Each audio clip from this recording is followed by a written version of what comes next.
tea time on true crime. Mugs up, pull that seat right out. You need to tune in, lean in close. We're about to sort this out. So much ish to puzzle through. Whispers, rumors, tangled doubt. Come with me, we'll walk it back till every truth steps out. Crimes and lies and alibis. Spill the story, sip that hit. Come have tea with me tonight. We'll find the cracks in every print. Crimes and lies and alibis. Pour it slow, let's chase that scent. Come have tea with me, alright. You get a hint, you get a hint, oh yeah. You get a hint. Oh yeah. Timeline scribbled on a napkin. Name circling like steam. Motive hiding in the margins. Right between the scenes. Every side has got a secret. Every secret leaves a trace. Stay a while, we'll piece it together. Case by case by case. Crimes and lies and alibis. Spill the story, sip that hit. Come have tea with me tonight. We'll find the cracks in every print. Crimes and lies and alibis. Pour slow, let's chase that scent. Come have tea with me, alright. You get a hint, you get a hint.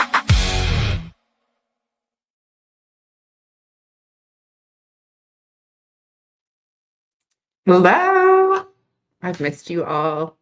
Welcome back. It's been a long 2 weeks. It's June the 12th already. Oh, there's a lot to unpack today, guys. I don't expect that this live is going to go how I want it to, so I'm just preparing you all. StreamYard's being moody, and YouTube doesn't like that I reactivated my account. So only the people that resubscribe today are going to know that I'm live, I believe.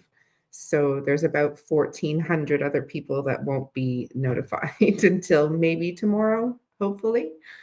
But I'm glad you're all here anyway. How have you all been? Has anyone missed me apart from Darin? I'm pretty sure Brandon and Anita and the monsters have missed me desperately because they don't have enough content to go out right now. I'm sure there'll be some mock videos out tomorrow. I can't wait to see them.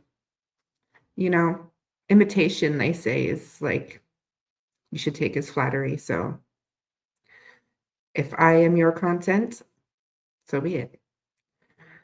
So some of you are probably wondering why I took a little step back. Most of you who know me well know why, but basically I was getting the impression that there was some people that were working really hard to find out my real name and my address, and I have the receipts to prove it. And I was really lucky to be sent the screenshots of a private conversation between a certain lawyer and a certain, how would we say, cyber expert, where he mentioned that he was going to handle me himself. So after speaking to the RCMP and being told to come up with a safety plan, I thought it was best to just take a little step back and reassess things. And so that's what I've done. And doesn't mean things weren't going on in the background, because there sure was a lot of stuff going on in the background. Duke is saying some people think you were in jail. I may have conducted a little social experiment while I was offline. And I took a page out of certain PI's book, and I decided to set up a few little side accounts. And I thought, I'm going to start a rumor about myself. I'm going to say that my channel got taken down and that I was in jail. And wouldn't you know, it went like wildfire. It did bring me a little bit of joy watching the chats and people bringing it up and treating it as gospel. So I thought, you know, that gives you an idea of how misinformation can be spread by one little fake account. And I sent it about myself. So, no, wasn't in jail, just Facebook jail.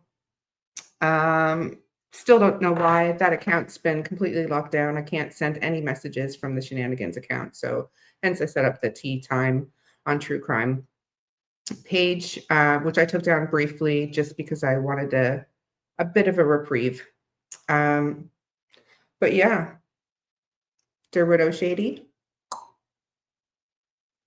and Wolfie, if you're watching, I hope you're having a lovely, jubbly day. But yeah, so I thought, yeah, it'd be nice to be anonymous for a while and look at some different chats under a different name, because that's what everyone is doing. During my analysis with some others, we came to the conclusion that there was several people that operate probably at least half a dozen accounts each. And in order to, I guess, propagate their propaganda. So it works really well when you want to get a message out. Yeah, I was wearing some socks, Paris. Ah, nice to see you, handmaiden. Thanks for coming back. Yeah, and it's not just me that's been feeling the pressure and the stress of this case. It is everyone. I spent a good couple of hours on the phone with Cindy the last couple of days. And obviously, you all know that I speak to my sister wife quite regularly, Cheryl. And obviously, Malaya, and I'm sure others are feeling the pressure. And I've heard it said multiple times, when you have no information, people are willing to come out and fill it with whatever they see fit. And it's something that I've been experiencing since I started my YouTube channel. Um, I have had many, many emails from, in particular, proton.me accounts. Cool J, if you happen to see this at some point, I'd really like to know if it was you that emailed me. Curious. That's why I haven't replied, because I'm not convinced it's you. Because there's only certain people that message me from a proton.me email, and those of you know. So, yeah. I guess I'll start with the screenshots of Larry saying he was going to handle me personally. Normally, this should sort of like keep people quiet and in the background, but I'm kind of the mind of grabbing the bull by the horns, because once you all see it and once you know that that's what's going on in the background, perhaps then the likelihood of him handling me himself becomes less percentage-wise. One would want to know why I need to be handled personally by a cyber expert.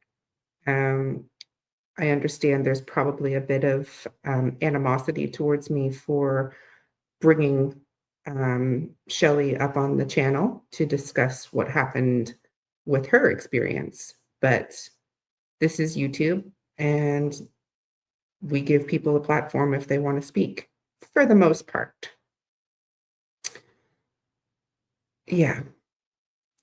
So I haven't just spoke to Cindy and Cheryl. Obviously, you know, I've been, according to my thumbnail, having tea with Darin. Not in person, thank God. But I'm sure he's really anxious to see how I'm going to address the couple of hour conversations that we had over the last few days. And I kind of hum and hawed about how I was going to discuss it, whether I was going to give him the platform he wants, because in his own words to Kent Corbett, he's got me exactly where he wants me. So clearly, people haven't learned from Anita or Brandon that I don't really play necessarily by the same rules as everyone else. I do play by my own set of rules, and I've got a couple of really good handlers that help me put things in perspective. So I am going to play some audio for you tonight. I will say with my first conversation with Darin was a little heated. There was quite a bit of swearing and insults on his part. I may have poked the bear a little. But by the second conversation, it actually resembled a conversation. Did we find some common grounds? Debatable. I would say that I have him on a list of particular types of people, and I have Anita, Darin, and Brandon on that list. And there's a reason for that. I want to like these people. I want to believe that they are in it for the absolute best of intentions. And I often give people the benefit of the doubt for too long. I often find myself standing up for people or things, sometimes for longer than I should. I don't feel that way about Cheryl. And I don't feel that way about advocating for a victim of domestic violence and a mother of two missing children. So until I'm proven wrong in those circumstances, I will continue to do that, no matter how much flack I get for it. And I am prepared to eat shit over it, like I said many times. And I said that to Darin too. I said, I will happily eat shit if I am wrong about Darin Geddes. The problem I have is that he has thrown almost everyone under the bus, like Anita has, and Brandon, and they have a common denominator, if you see what I'm saying. But we'll get into that and unpack that in a bit. But first, I want to show the screenshots I was talking about. So I know that most of you who have been following this case and are in this chat are very involved. You watch other channels, you know who's saying what, what's going on, who's doing what, and I'm pretty sure you know who Larry Cameron is. And because my chat and my StreamYard is being extremely difficult, I am going to be behind in chat because it shows 0 comments for the last 8 minutes, which I'm sure is incorrect. So if I don't think I'm ignoring you, I'm not. It is just the way that it goes. All right, so image file.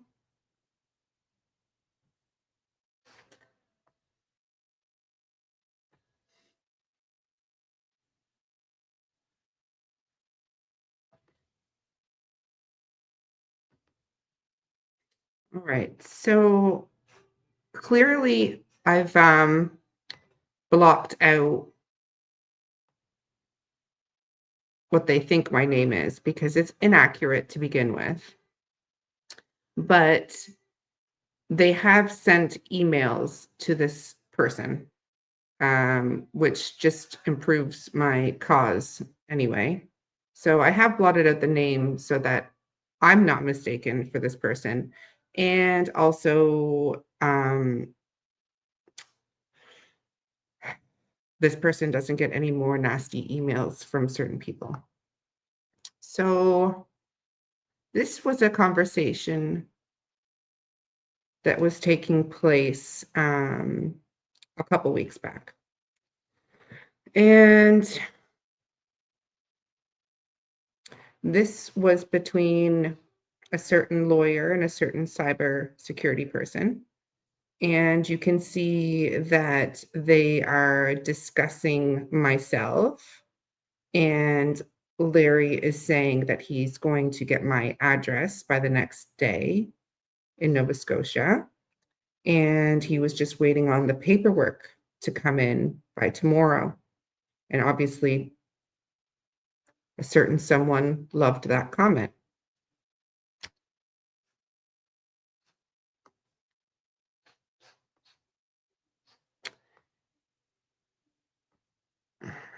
There's more. So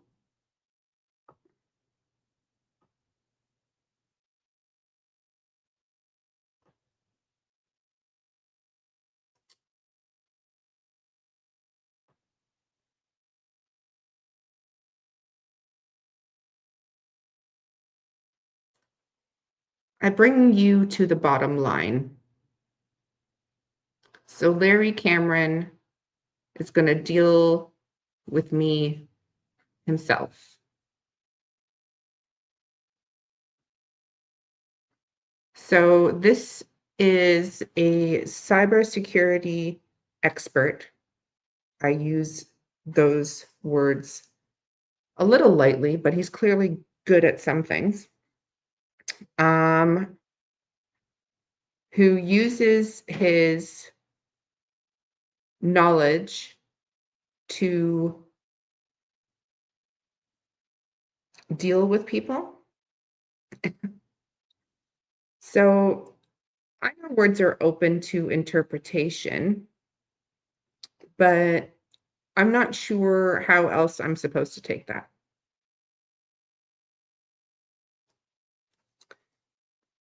What do you guys think? How would you take it? What do you think that he and Darin mean by this conversation?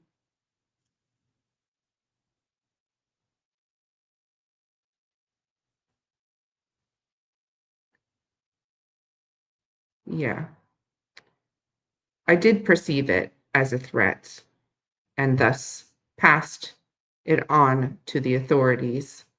And like I said, I was told that I should have a safety plan in place and to, I was even asked what weapons I have in the house to protect myself. I won't disclose that live on air, though. I'll just let it be a surprise. Doesn't look like he's going to send flowers. Yeah. Yeah. I mean, I haven't got flowers in a long time. I'd accept flowers. Larry, if you're watching, I will accept flowers. Just don't put like, rice in or something on. So that was one of the reasons why I took a step back. Between that and obviously the immense amount of pressure to be online and to maintain composure and to ignore negativity and to ignore the fact that there was, channels out there for anyone who types in shenanigans to see that paint me in not such a good light. That oh, Odessa, you did on Mother's Day. I'm sorry, I take it back. I did get flowers on Mother's Day from Odessa. Thank you.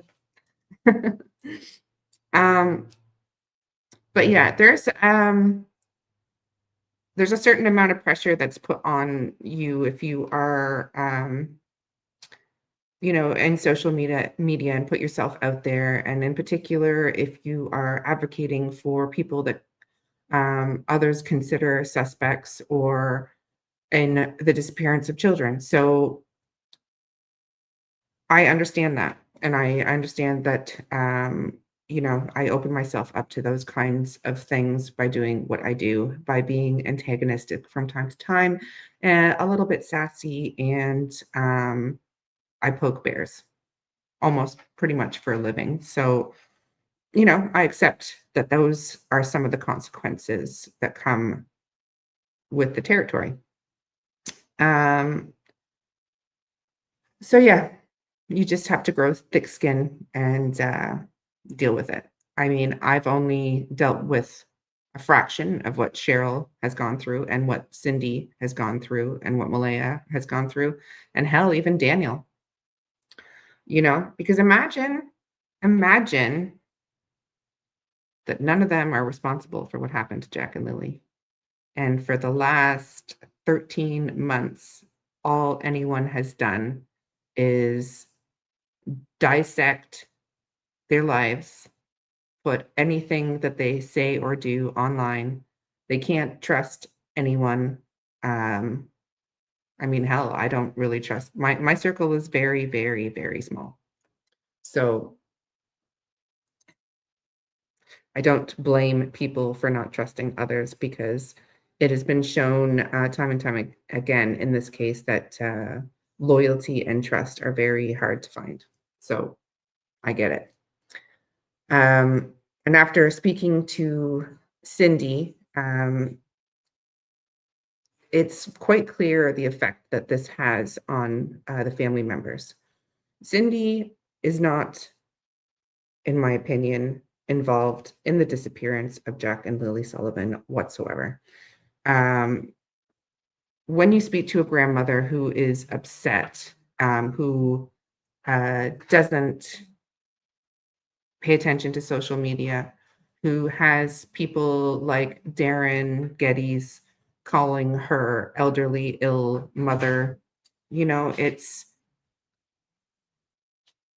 it does affect me personally, because I do feel protective over Cindy and Malaya and Cheryl. I do feel protective over them. I have grown to become close to these people, and I don't like hearing them upset, and I don't like hearing that elderly people are being taken advantage of as well.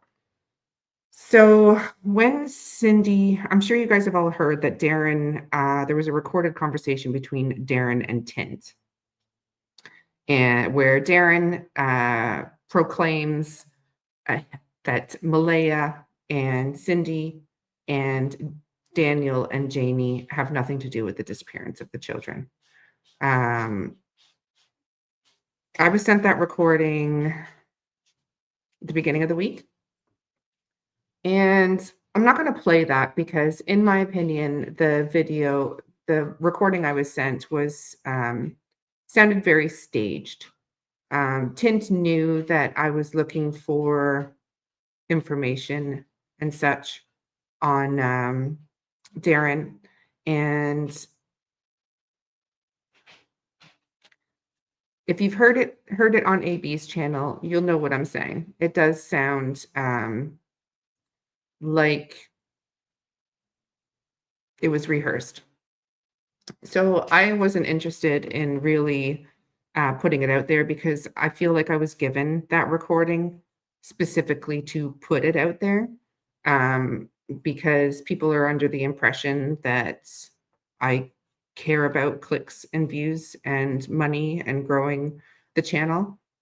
I'm doing a live, which is right now, which is only literally anyone that follows me on Facebook knows about.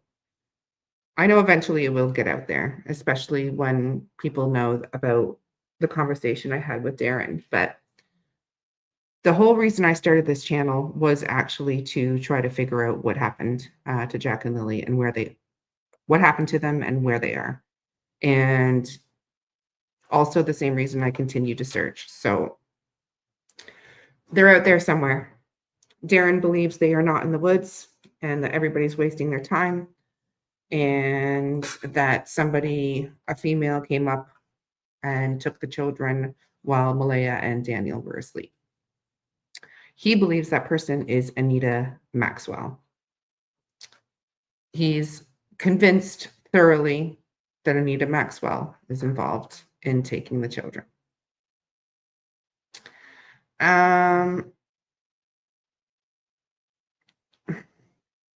What do you guys think about that?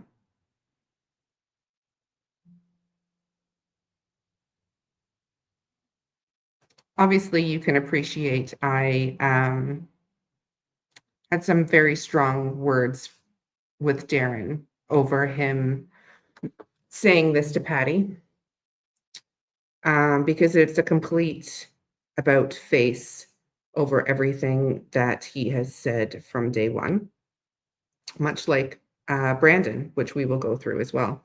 I'm going to go through some emails that I received from quote unquote Brandon. And I say that because the emails were worded in such a way that it was alluded to that it was Brandon that was sending them to me, because it did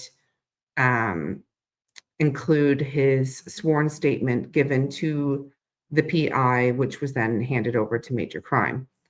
And when you look at that original statement and then compare it to subsequent conversations that he's had online in chats, etc., you will see there seems to be some discrepancies. And in my personal opinion, yes, allegedly. Well, it was handed over to Major Crime because I sent it over there. So maybe they didn't, but I definitely did, along with all of the emails that I'm going to show you as well. So it wouldn't be the first time I was told something was sent to RCMP and wasn't. So it wouldn't surprise me if it wasn't actually handed over at all. So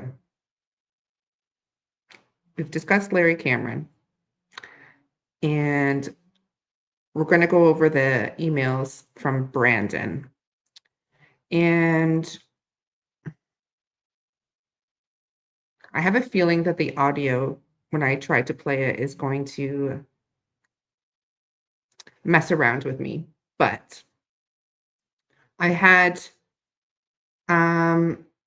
several conversations with Darin. The first one, like I said, was pretty heated. I came on pretty strong in the beginning, basically saying that I believed that he was involved in some way, and that he was somehow covering for Jordan based on Jordan's charges. But I toned it down a little, and because I wanted him to tell me why he thought it was Anita, and why is he now saying, after all this time, that Malaya and Cindy don't have anything to do with moving the kids off the property. Because, as I mentioned, he has thrown everyone under the bus. Everyone that you can possibly think of that has been met in their family has been pointed at by him. He does not like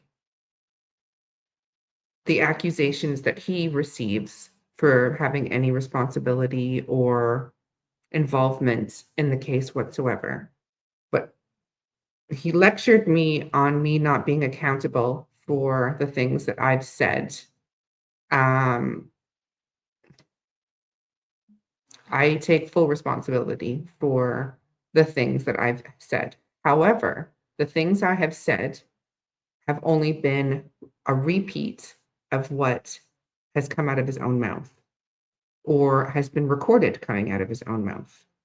So take that as you will, but all the things that I discuss usually come from screenshots and or recordings of people that have said these things. So I don't just pull it out and say it. Do you still believe that about Durwood and Jordan. I think that I wasn't there that morning. And I think that there has been a misinformation campaign that has been really, really running rampant through the YouTube and online community. And there are about a dozen people using probably half a dozen to a dozen different accounts that are pushing out different kinds of narratives in order to um, overload people with information that's not um,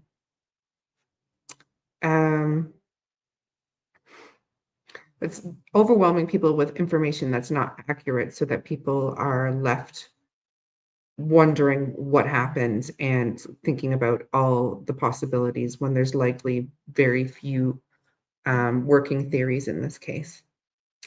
Devil's advocate here, we need to consider what may have been edited out or in to make things sound different than intended. Yeah, yeah, absolutely. And I said that to Darin. I said, you know, we've all been in this echo chamber of YouTube world where we only hear what we're told and what has been put out there. And often it's the tip of the iceberg, right? Just like how I spoke to Anita for 4 hours at the Tim Hortons, but I have hours and hours and hours of audio and conversation history with her, um, where it progressed over time to different stories and different theories and different things. So much like Darin and Brandon. And again, like, what do they all have in common? What's the common denominator? My common denominator is that there are certain people in this case that have pressured me many times to put out their information. And so Anita and Brandon in particular, and Durwood, I never gave a platform to. And I was really, really reluctant to play these recordings today because I know that's what he wants. And I'm stubborn. And the more someone tells me something, the more I want to look into the reason why. So I am well aware that this audio and this conversation between the two of us was because this is what he wanted me to hear and wanted me to put out. You'll hear me having a conversation with Darin and treating him with kid gloves because I wanted him to continue speaking with me. And I'm sure you will appreciate when you hear it how kind I was in this conversation. So, on that note, I was going to go into the Brandon statement, but I think we'll do Durwood first and then go into Brandon because I think Brandon, I think he's kind of been outed quite a bit recently. One interesting thing that I found was, before we get on to Darin, was I took all of the emails that came from Brandon along with the initial statement he gave, sworn statement to Chrissy. I put them all into an AI reader to ask it to go over the discrepancies, to tell me what they found as discrepancies, and also what they thought the intentions were and the personality type of the person who wrote these emails. It was very interesting. What I also found interesting, and this is speculative, but when you speak to someone for a while, you kind of learn their language patterns and how they like to control a conversation or how they like to be direct a conversation. So I took also Ron Mexico's emails and comments, and I asked AI to do a comparison to the two. And AI came up with that if they weren't in the same social group, that was a minimum, that it was an 85 to 90% chance that both Ron Mexico and Brandon were the same person based on their speech patterns, um, the way they like to direct people and tell people what to think, and their aggressive behavior when challenged.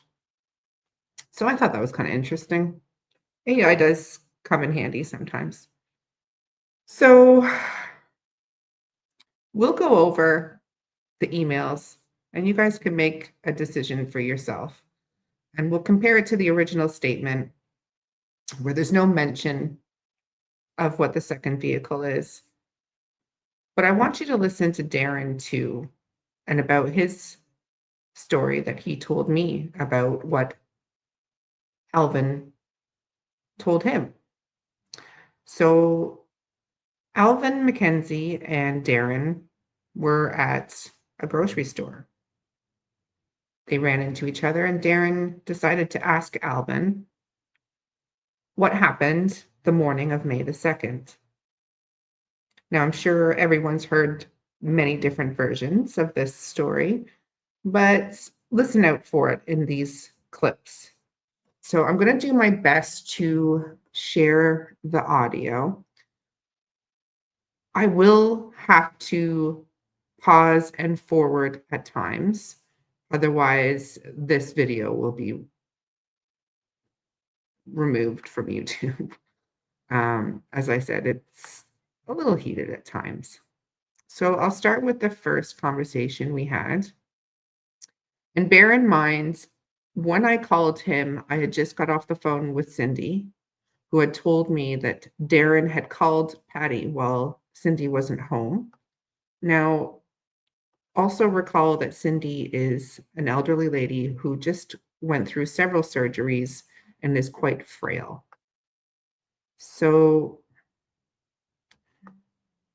I was a little upset about the fact that he again appeared to be taking advantage of a situation, and because Cindy won't talk to Darin.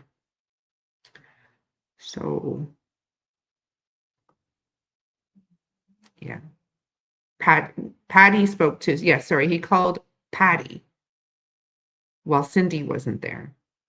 And Cindy doesn't want to talk to Darin. I'm sorry if I said that wrong. Language will be offensive. Yes, it will. I just want to make sure I've got the right one.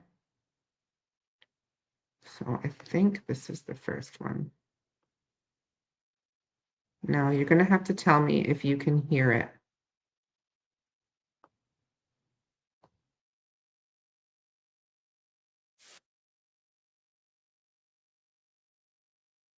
Can you hear it? Fucking crazy bitch. I met with that crazy bitch. For 4 hours, I sat in front of that woman at fucking Tim Hortons. I know she's crazy. And you know she's crazy. And you know she's crazy. Yeah. So how did she know where the kids? How did she know where the kids live? Can you hear? You haven't been talking to Patty and them lately, have you? Oh, maybe I talk to them quite regular. Oh, I know. You spoke to her yesterday. Oh, well, I have. I know you did. I just spoke to Cindy. I know all about your conversation with Patty. Very good. What did I tell Patty? That Anita did it. That's right. Yeah. I want to know why you're saying Anita did it. Well, I don't have to tell you anything. You're supposed already know everything. You just told me that I was Anita on the said side you of the did road it. and I picked the kids up. Anita And said no you did doubt it. this is being recorded because you are such a lying, stupid bitch. It's unreal. What have I You lied have about? no idea what I'm trying to do. You have no idea what I'm trying to do. None. What are you trying to do?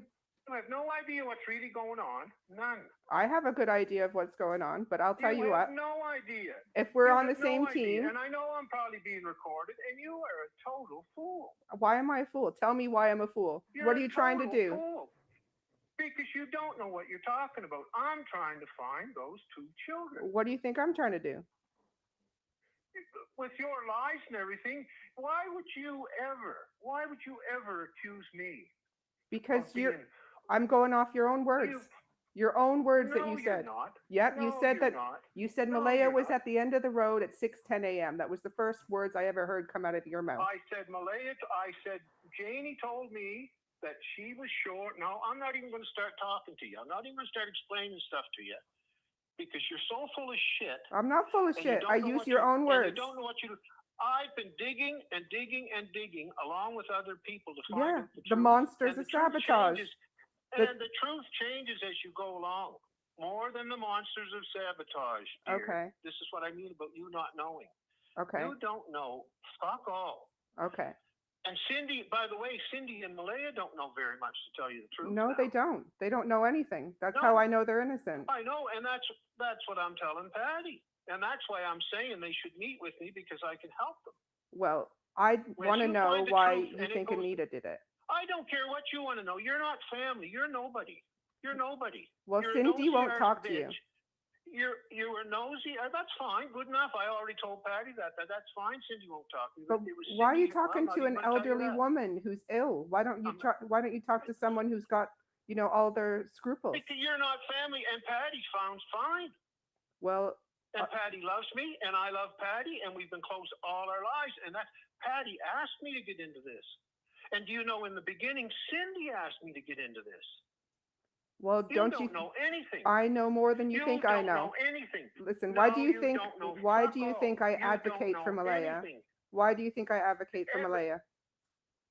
Because, well, I would say mostly trying to build a channel and accuse. I took my channel down. I don't care about my channel. By the way, you're totally wrong. I wasn't ever on the side of the road in Lansdowne. I wasn't ever on that property for a month and a half. This is Horseface, yeah. Yeah, I already told her to fuck off. She wants me to tell her a bunch of stuff. She doesn't. No, I just want to know why you think it's Anita. I met her. I know who her connections are. You just want to. I just said you want to know information. You don't know anything. You don't know anything. I know quite a bit. You're not going to know anything. And you're not, well, you don't. I know you're probably trying to blame Anita because you're trying to deflect away from your son. Oh, deflect away from myself. That shows how much more I said your son. Your son. Your son. My son never laid eyes on those children, dear. And he hadn't seen Daniel Martel for about 3 or 4 years before the children went missing. Okay. And other than that, everything you know is bullshit. So why did you think Daniel was going to try to frame you? I'm not answering your question. Why did you think Daniel was going? Why did you think Daniel was going to try to frame you? I don't have to tell you any of that. You don't. Daniel did. He tried to frame you. You don't know any of that. You don't know any of that. Well, I believe he tried to. You don't know anything about all that. I do know, actually. I do know. You don't know anything about the real works. So there's not even any use in me talking to you anymore, you foolish girl. I know that Daniel was trying to frame you. I'm asking you why. You are one silly, foolish girl. Well, I'm quite old to be a girl, but I'll take that as a compliment. I found out the truth. Daniel was trying to bugger me up in the end of it because I found out the truth about all the other stuff he was doing. Oh, I know what he was up to. I know exactly what he was up to. You don't know all of it. I know I know who his real dealer was. You don't know all of it. Yes, I do. You don't know all of it. Neither do you. No, you don't. You don't either. Want to bet? Want to bet? Well, I'll tell you what. There's 3 of them above Daniel, dear, and you don't know. You might know 1 or 2 of them, but you don't know the top ones. So what's Brando? You can't tell me anything. So why is everybody defending Brandon? Tell me anything. Why is everybody defending Brandon and his lies? How he's because not. Brandon's telling the truth. Brandon's telling the truth. Brandon is telling the truth. Yep, he's got a couple little things buggered up, but Brandon's telling the truth. That's insane, Darin. Well, okay, good enough. So Alvin's lying then. Good enough. and everyone else is lying but Brandon. No, Alvin. Listen, did you listen to Alvin's? Yeah, Yeah, you know that's right. You know it all. So why are you bothering with me? I think you should go back to the cops and you tell them what you know. I do. Go. Well, go ahead. Do it again. Do it today. Well, did you tell them that you think it's Anita? This morning. You told them this morning? Who'd you talk to? This morning. Yep. Dylan. Dylan? You told them you thought it was Anita? Yep. Okay. And I gave them a bunch. And I gave them a bunch of proof that she's involved too. Well, here's the thing. I know Well, she was in nothing. Well, she was in bullshit. Peggy's Cove. No, I want to actually. I'll tell you what I know about Anita. Okay, because I met with her for 4 hours, Darin. Well, hey, listen. I never met with her personally, but I talked to her. I bet you for 10 hours she talked Oh. to me. You don't talk to her. She talks to you. No, that's right. She tells you the story that she wants to tell you, and she won't listen to nothing. I'm well aware. I spent 4 hours with her, but I also spent 10 hours. And then it changes. Absolutely, it and then does. it changes 3 or 4 times. Yes. You're nothing. You're nobody, and you're not family. So you don't deserve any information. You're an outsider sticking your nose in. No, I and advocate you're not for taking all Malaya. you do. I have been advocating no. for Malaya since day one, and you know that. You- I've been You're to court supposed with to her. advocate for Jack and Lily. You're supposed to act. I've been to court with them too. I do advocate for Jack and Lily. I've been out searching for them, Yeah. Darin. Do you know how many times I've been out They're looking not for in them? the woods. They're not in the woods, you foolish girl. They never were in the woods. Okay, There was never any murder. they're out there There somewhere. was never any murder. There never any murder, and they were never in the woods. Well, they're out there somewhere. So What do you mean out where? they're out out. where? They're out there somewhere to be found. They didn't just vanish off the face of the earth. They didn't evaporate, is what I They're mean. not in the woods. Okay. They're not in the woods. So you think Anita took the kids and they're still alive? I think Anita arranged it. You I think? believe Anita arranged the pickup. Okay. So do you think it's through Jamie? And that's all I'm telling you. Listen. I'm inclined to believe you, Darin. Actually, because I've I met don't with care. Anita. I don't care what you believe. I don't care what you believe. I don't give a shit. understand. I know you don't have to give a shit about me. I'm only in this for Jack and Lily. So I good. don't like you. You don't like me. That's fine. But what I'm trying to I figure don't out. like you because of all the stuff you said about me.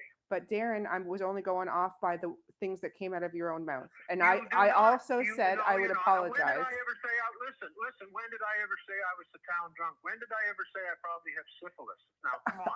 I didn't say You that. probably had- That was Brooks. You That was said, Brooks. you said No, he probably had syphilis out of your own mouth, you lying fucking bitch. I take it back then. You I'm lying sorry. fucking bitch. I'm sorry. I Oh, take you it know back. You said it, you lying fucking slut. I'm sorry. I take it back. You don't have syphilis. It's No, you're not rosacea. sorry, because that's what kind of a rotten little bitch you are. No, You're not sorry honestly, about what you Darin, say to anybody. Darin, I'll tell you You're what. not sorry, but you're a miserable little person is what you are. I'm not miserable. You're a miserable little fucker. Yes, you are. Well, your old man left you. He fucking did something wise. He must have Oh, fucking been something sick of you. yeah, it was a long time. He did I don't himself- blame him. He did himself. He did no. I couldn't blame anybody for leaving you. No, I don't blame Listen him to at you all. laughing. Listen to the joy you get out of giving other people misery. You just love it when you fuck somebody else up. Listen, You're not a good person. You're not okay, a decent person. You're okay, nothing but a nosy, miserable bitch. okay. Can you not? You're not Let's good try to for find some anybody. common ground. Just give me No, one Darin, moment. No, Give me no, 1 I minute, don't need your common ground. I Darin. don't need your common ground. I don't want people like you in my life. I or don't around wanna my be in life, your or life. around my family at all. I don't want to be Good, in your fuck life. off then. Listen, Why all are I you want to calling me know then? Fuck off. is does Fuck Jamie off. I have don't care something to what you do with wanna it? know. Does Jamie You have something to do with it? You have no authority to ask me any questions at all. You're not worth answering. I You know nothing. You know nothing. I'm trying to figure You out know nothing. how the kids I don't left care the what road. you're trying to figure out. I don't care what you're trying to figure out. Well, I'm I glad know that how you the spoke kids to the left the road, RCMP. and I don't care. I'm glad you I spoke to don't the care. RCMP. I That's don't all that matters. care what you know. I don't care if you're glad. I don't even care if your kind of person exists. Well, that's great. I don't care about you. I don't give one fuck about you. You sound like you're a nothing little but an bit You're irritated. nothing but well, you are. That's what you do. You irritate people. I You try know. to rage bait people, and you irritate people. Just like you said, you're a nasty bitch. You said that No, I yourself, said I'm and that's what petty. you I are, said a I'm nasty petty. bitch. I said I'm petty, not Well, nasty. petty too. You're nasty, just a nasty, petty bitch. No, what I do is I try to And speak the to as only many kind of people as person, I can. The only kind of The only kind of person that can giggle in a situation like this is a nasty, nasty I person. was After all the giggling stuff at you said your about people, insult about my You're husband a leaving nasty- me. That's what I was giggling at, Darin. well, that's not an insult. That's the truth. Yeah. As far as you That's know. the truth. He bailed, and God bless him. Holy Jesus, I don't know how he would even be with you that long. God Well, bless him. Well, it's actually God kind of bless him. nice talking to you in person, apart from, the slut and stuff. Well, you deserve to listen to you laugh, and you're a fucking idiot. What would you want I me don't to think you got a say? soul. You don't have a soul at all. You're just a nasty, brainless idiot. Okay. And there's Low lots of IQ yous too, around. right? You're all over the place. Low You're IQ all too, over right? the place. Where am I all over? Well, maybe a little IQ. I mean, there's lots of you. There's lots of nasty people. This thing here has drawn out so many liars and so many sick people. And especially it seems to have drawn them to this YouTube true crime community. There's nothing true about you people. I can agree with that 100%. Actually, I agree with you. Not a thing. I agree not with a you. thing That's true why about you that's people. why I stepped back, because it's turned into nothing but toxic nonsense. And You stepped back. You stepped back because a bunch of people started seeing you for what you really are. no, I stepped Your back because reputation was going down. Your reputation was going down the hill. The people started hating on you and seeing what a hateful, nasty little bitch you are. well, And you're for and every that's why one you person stepped that back, hates because me, 10 love me, everybody starts Darin. hating you. No, Oh no. no, it was actually No, you'll Larry never- Cameron. Tell You'll Larry never I said change. hi. You'll never. I don't talk to Larry Cameron, dear. Larry Cameron's a moron. Larry Cameron is the reason why I step back. Larry Cameron is an idiot. Well, I agree. Another thing we agree. He's about. He's intelligent in some ways, but he's an idiot in other ways. He Absolutely. doesn't know what he's doing. Another thing I actually agree with you on. There is actually The only probably thing a lot Larry of things Cameron we does is agree on, feed off- Darin. Do you know what Larry Cameron does? He's a He scammer. feeds off public information and sticks it all together and tries to make it look like he knows something. I agree. The only thing Larry Cameron knows is what everybody tells him and what everybody he's heard, and it's just a mass of public information, and then he puts it together and sticks it up his own arse. And besides that, Larry Cameron is an RCMP confidential informant. I believe that. And no, I know it. Well, I believe it. I've know spoken to loads of people that have We been showed- taken by him, and I did it.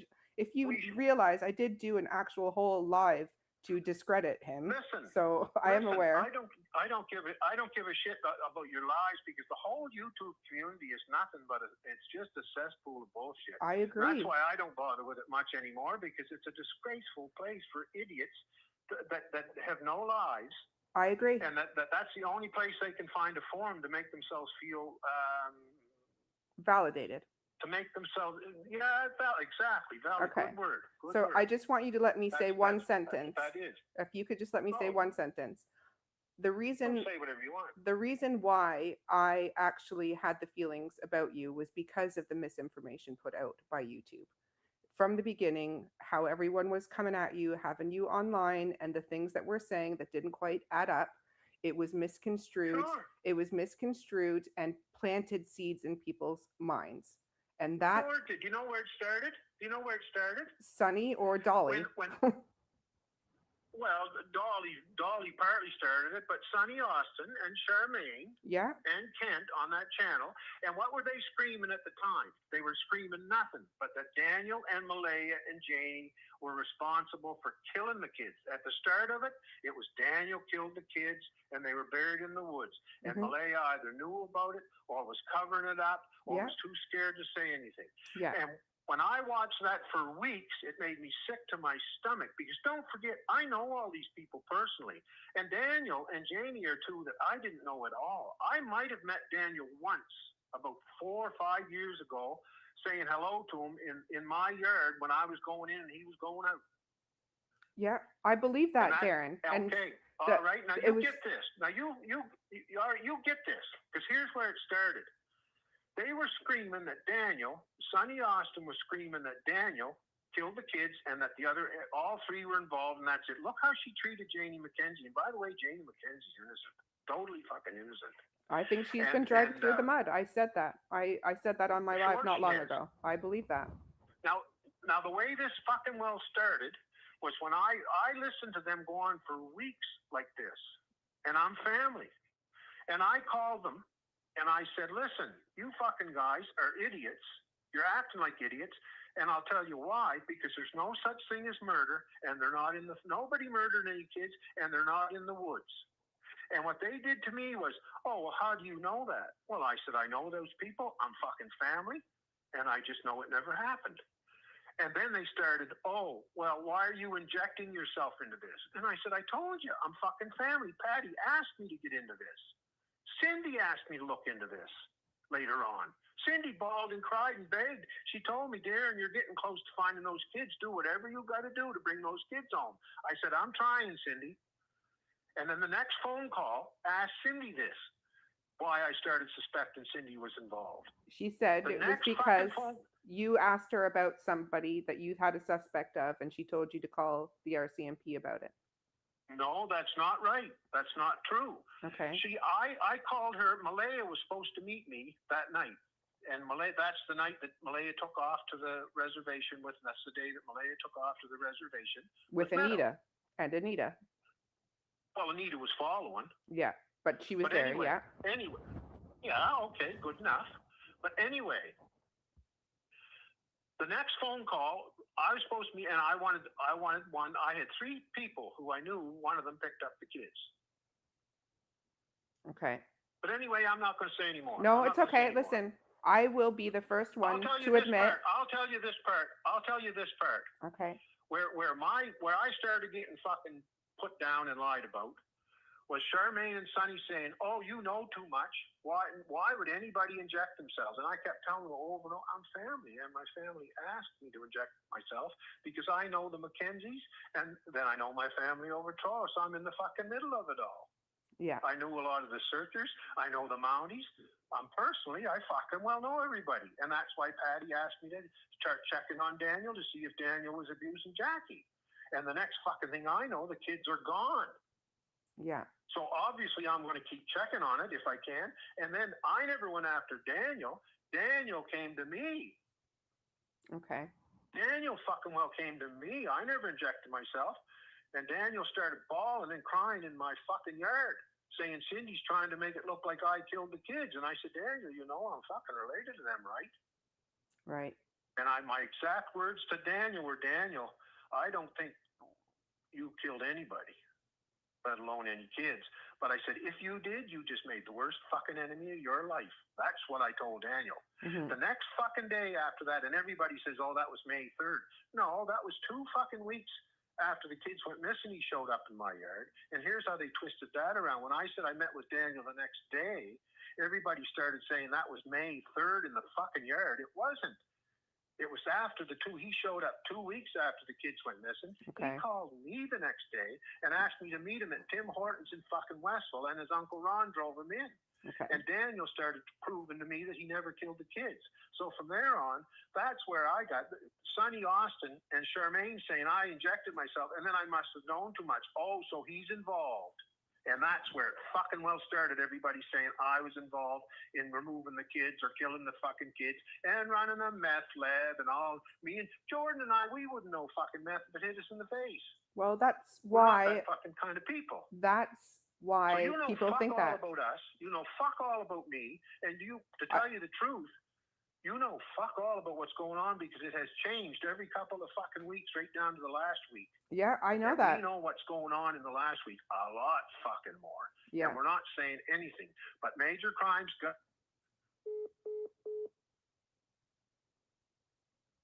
Call ended. I didn't do that. Somebody hung up on him. He didn't.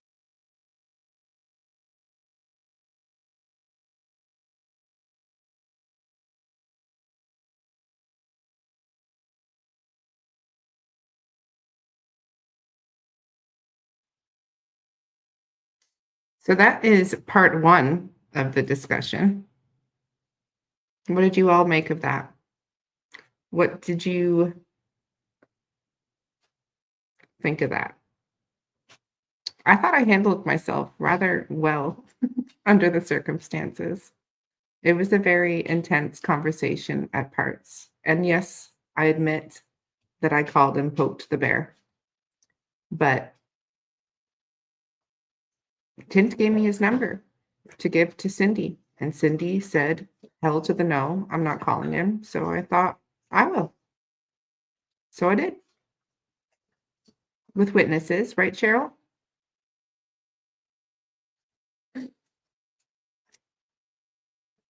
So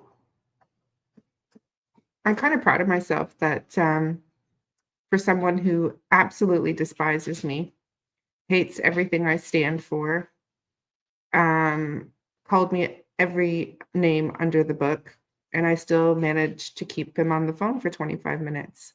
And he loved me so much that he called me back the next day. So should we go on to part D? Does anyone need to have a smoke break? Because I feel like I do after listening to that. Oh, Lord. All right. Let's get on to part 2, or we'll be here all night because part 2 is even longer than part 1. So I'm glad that that was able to be heard quite well. I love when technology agrees with me. All right, so that was 065250. And I thought I worked quite well at de-escalating that situation.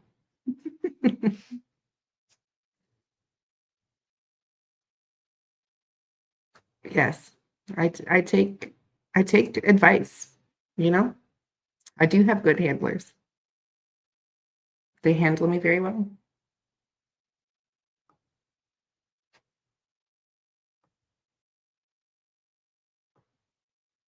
All right.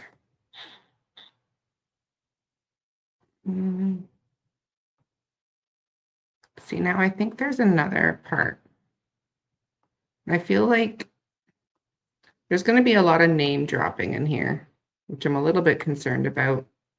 But you want to say it to a YouTuber? You know who I am. You know what I do. And I won't stop until I find what happened to Jack and Lily. So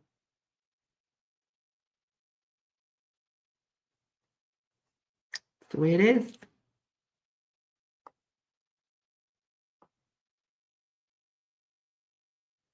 All right. While this is playing, I'm going to find the other one.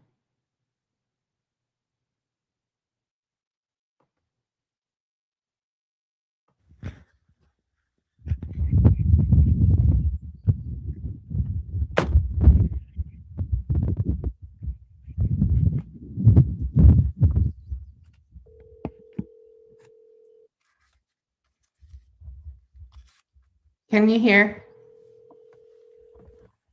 Because I can't hear. Hello? Sorry, I hung up on you instead of the incoming call. Now, all right, the black SUV. David Hadley. Who's that? Yeah, David Hadley, we investigated him. He's the guy that showed up. Okay, hold on 1 second. 1 second.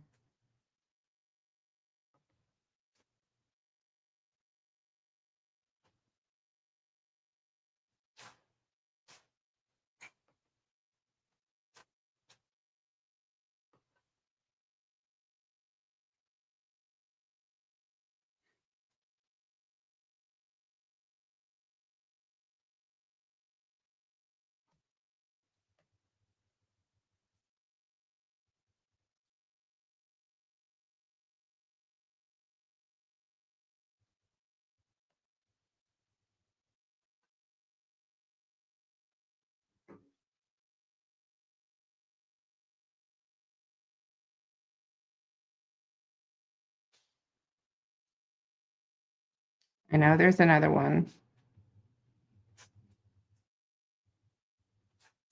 We'll just play this one for now.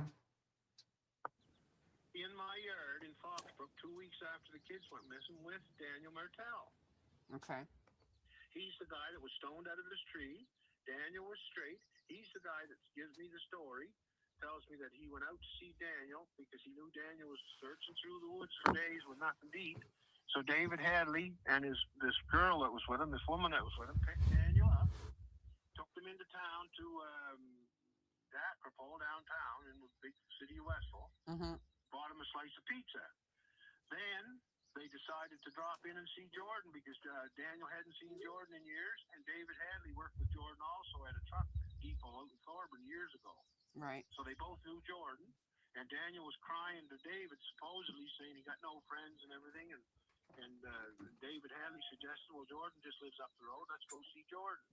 So they stopped in, and that's when I met them in the fucking yard. And the girl that was driving, I said this online. I said it to the cops and investigators. I won't say her name just because I don't. But anyway. Was that Darin Ross? Was that Darin Ross that they worked at? Yeah. Okay. Yeah. Right. Yeah. So anyway, when they left after I had the talk with Daniel, and I told you about the talk. After I had the talk with Daniel, when they drove down the road, I thought, holy fuck, here we go. The Mounties are looking, and David Hadley just finished telling me that he was cursing at the woman that was driving. They were fighting.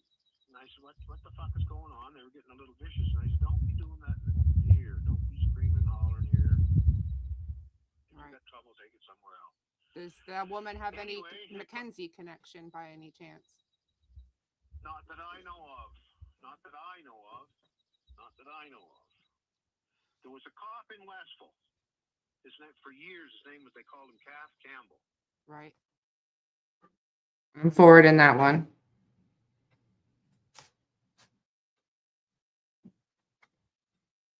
I don't know where he lives. I don't know where he lives. What's his last name? I don't. Matitol, I believe. Matitol? That's why they call him. Yeah. Right. So I'm going to pause this here. Between the two of us, we do have a lot of information. Now, wait a minute.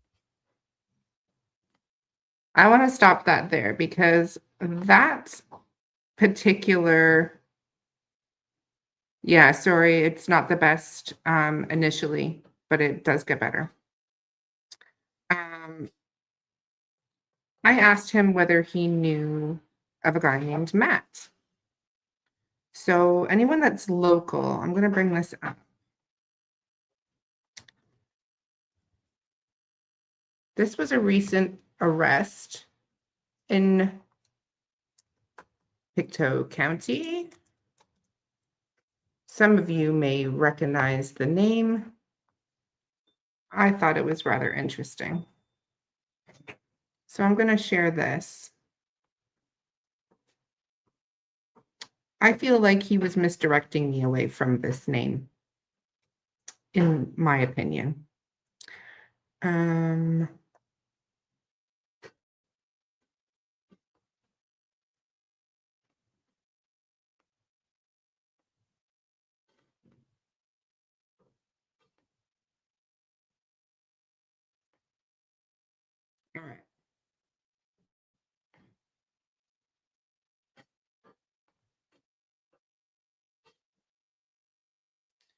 All right, let me read this for you. This was another large recent drug bust in Pictou County. And we have drug seize, charges laid as 6 Pictou County search warrants executed. 3 New Glasgow men have been charged with drug trafficking after the Pictou County Integrated Street Crime Enforcement Unit executed 6 search warrants around the county. The unit, along with other police agencies, executed 5 search warrants May 26th as part of an ongoing investigation into property crime and drug offenses. The searches occurred at 2 residences in New Glasgow, a business in Plymouth, and storage lockers on Westville Road and in Abercrombie. The RCMP said in a June 11th news release that investigators learned about another storage locker as the 5 warrants were being executed. A 6th warrant was obtained for another locker in the Westville location. During operations like this, we always keep in mind the large and small-scale impact of the investigations, Corporal Tony McKinnon said in a news release. Our overall goal is public safety for the community as a whole, especially when we're seizing drugs, weapons, and other dangerous items. At the individual level, though, we hope that we can make someone's day better when we return their stolen items. During the search, police seized cocaine, crystal, methamphetamine, various pills, and other items associated with drug trafficking, weapons, 40 cartons of unstamped tobacco products, and cash. The weapons included a handheld conducted energy weapon, commonly known as a stun gun. Officers also recovered several stolen vehicles, including a Kubota skid steer loader. Ooh, those are expensive. A dirt bike and several trailers. 2 people were arrested as the search warrant executions were being executed. A third person was arrested at a later date.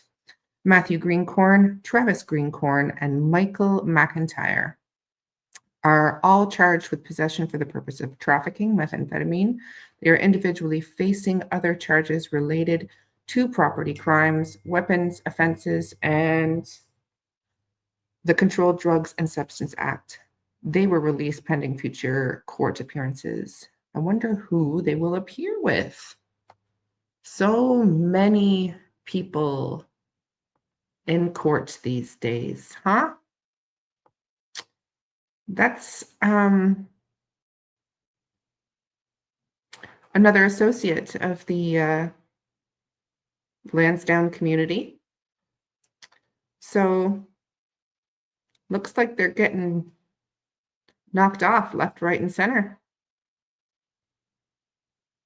In my opinion only. So yes, I had asked him, have you heard of Matt? And he said, oh yeah, Matt, blah, blah, blah. No, this Matt. And lo and behold.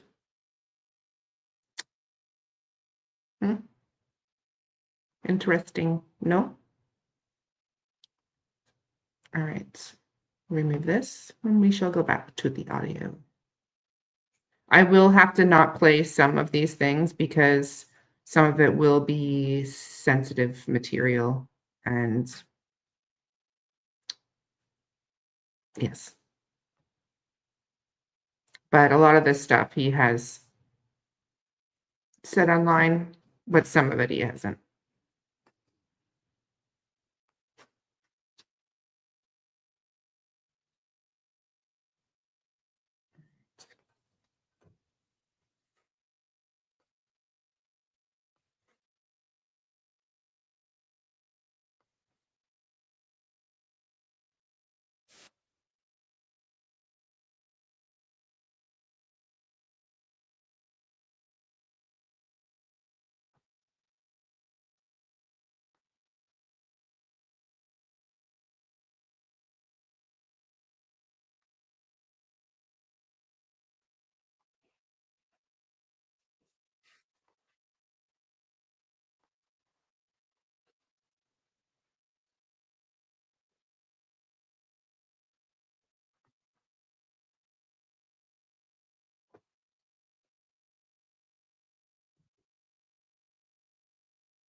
Listen, the second last time I talked to Cindy,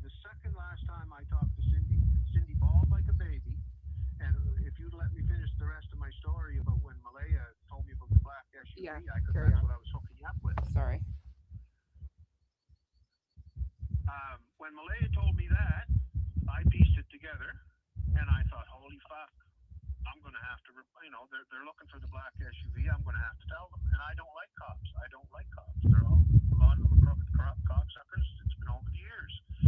So anyway, I thought, I was sitting there thinking, I'm going to have to call these fuckers and tell them about this black SUV so that maybe they can start fixing this, right?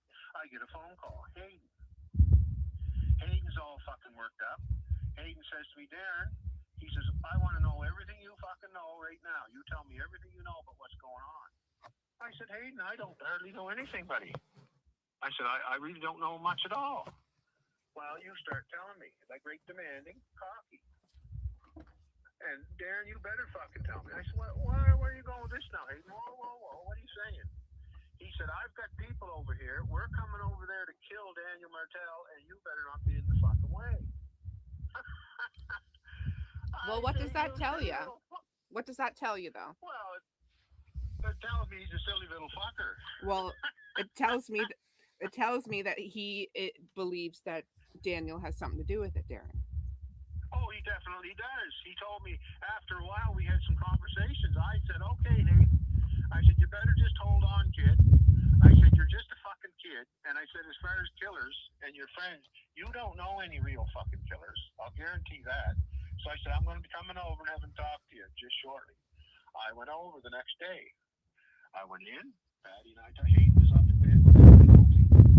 I said, Patty and I talked for a few minutes. I said, Patty, can I talk to Hayden? And she said, well, not right now. He's up in bed with Emily, and he doesn't like being disturbed. And I said, well, Patty, I said, it's your house. Can I have permission to disturb him? And she said, yes. I said, good enough. I went up the stairs, knocked on the door. Hayden grouchily answered, I'm not coming out. I said, you come the fuck out of that room, or I come in and take you out. We're going to have a talk.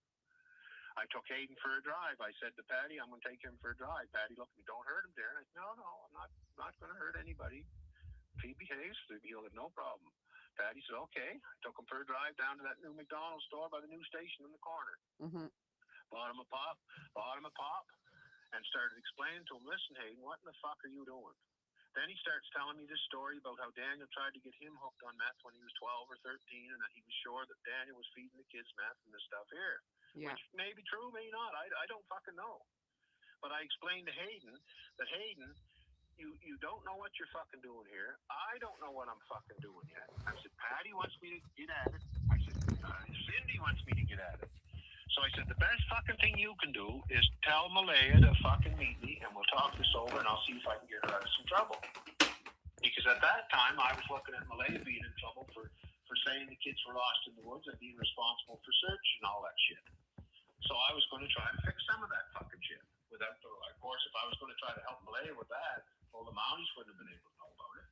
And that's where I started off. So I started off trying to help them right off the start, and then they cut me out. And then wherever these lies were coming from about me harassing Patty, me going up there feeding Patty liquor to get her drunk so she talked to me, and all that bullshit. And then Anita Maxwell called me in anonymous calls telling me that her man was going to go over there and burn us out and kill Jordan and kill my ex-wife and all this fucking shit. And then Cindy and Malaya refused it. Well, Cindy was mad at the Indian broke. They wouldn't let her talk to me after that. And that's why the next day I called Cindy and just asked her about the name of the girl and said the kids were tucked in bed in New Brunswick. And they were going to say, I just all I asked. And Cindy flew off the fucking handle. Pretty well told me go fuck myself. That I was a weirdo. That I shouldn't be fucking. I shouldn't be involved in this at all. Well, that was a psychic. So I'm looking at. Yeah, that was a psychic. It wasn't Shelby, and the psychic's been wrong about every prediction she's ever made. So just you can. No, you're wrong there. It was Shelby that said it. Whether she's a psychic or not, I don't give a shit. Well, maybe Shelby heard it from Cindy. Shelby probably heard it from Cindy. Shelby Robinson said that to Janie McKenzie, and like I said, I checked that with half a dozen different people. There was cops heard it, there was searchers heard it, there was fucking ambulance drivers heard it. Okay. A lot of people heard her say that. Okay. But context is important too, Darin. You know, the context is important too. Could she have been relaying a story that she heard through Cindy from the psychic, right? So this is why I was trying to talk to Cindy and Malaya. Yeah. All this. This is what I was trying to find out. And when Cindy shut me fucking down so hard, and then all the lies start coming from somewhere in there, whether it was Cheryl or Haley Ferdinand, or whether it was Daniel and his fake profiles and Christy, I had no idea where all the lies started coming from. Right. But what it looked like to me is they were trying to make me look fucking guilty and Jordan and all this. Right. And that's what they did. So and every time that happened, I'm suspecting Cindy and Malaya more and more of a cover up. So I know it'd be hard for you to look at things from my point of view. Well, I put myself in everyone's shoes. I am very open-minded, despite what you might think. That's why I do try to talk to everyone. That's why I wanted to have coffee with you months ago, because I wanted to hear what you had to say rather than hearing it secondhand Are you through sure? recordings and, you know, ask the right questions. You know, it's different. Look at the people online that I stated this whole thing to at that point of what I do, and look how they twisted it, and look how they fucked me over. Well, you don't have to tell me that. They do the same to me. So, Well, yeah, but it took them a lot longer to go after you. well, they're going after me because After me. they're going after me because I'm talking to Malaya. Oops. And they don't like it. Take it like a man. I do. Take it like a man is all I can say to you. I've got thicker skin than you think. I'm still talking to you, and you called me a whore, a slut, a fucking idiot, fool, and all those things yesterday. After all the things you said to me, let's go back further than I know. yesterday. I'm a bit of a bear poker. Don't give me that shit that you never started this conversation between you and me, baby. Oh, Give me that fucking shit. I know. I give as good as I get, Darin. No, but you gave it first. I did. You gave it first. I did. When somebody attacks you out of the blue, you're going to say it's an even deal? No. Well, let's. If things were right and true, you got a lot of fucking apologizing to me and my son, and a lot of the other ones do too. I've never gone after Jordan at all. I've never gone after Jordan. I don't. Listen, you just fucking yesterday on the phone, you said I was covering for Jordan. To you, I did, but I haven't said anything online. I haven't berated him online. I haven't said anything. What's the difference? You just right in our initial phone call, you accused me and Jordan right off the bat before you figured I knew who you were. Well, because I wanted to see what you'd say. Well, that's past the point. My point is you're fucking accused us again. Well. And you're saying you never. Well, you fucking did. I said to online. Online, I haven't accused him. I don't give a fuck online because I don't fucking know. I'm telling you right now, I'm guaranteed the Mounties got this fucking call. I'm sure they do. I hope they do. I hope they do. And then hopefully they'll realize that everyone's intentions are the same, which is to try to find out what happened to Jack and Lily, and we're all tired of the bullshit. That's fine, but the fucking ends don't justify the means. We shouldn't. Nobody should be going around accusing innocent fucking people of killing kids, of stealing kids, of running meth labs, and all this shit, regardless of the Jack and Lily situation. Well, you realize. Along with some of the rest of them. No, you fucking realize now I'm getting pissed off again. Don't get pissed off. I certainly will, because you try to justify your own shit. You will not take responsibility for the past and the shit that you've done, regardless of why you did it, or because I'm the one that's fucking being truthful here. Okay. I'm the one that's recognizing the past. I'm the one that's saying it the way it is. And if you can't, and obviously to me, you can't handle your own responsibility for your own shit. No, I take responsibility, Darin, for the things that I've said. I know that I have been extremely rude in the past. I do know that I have said some really nasty things. I know I'm a sarcastic bitch. I know I can be confrontational. You've made some deadly accusations. Well, here's the thing. I've listened to. I'm going to be done talking because this is moot. This is what I know. You're trying to convince me that I'm wrong in what I'm thinking and what I know. I'm not trying to convince you of anything. No one can convince you of anything, Darin. You do what you know because I know the truth. Yeah, I'm not trying to convince you of anything. I just want to.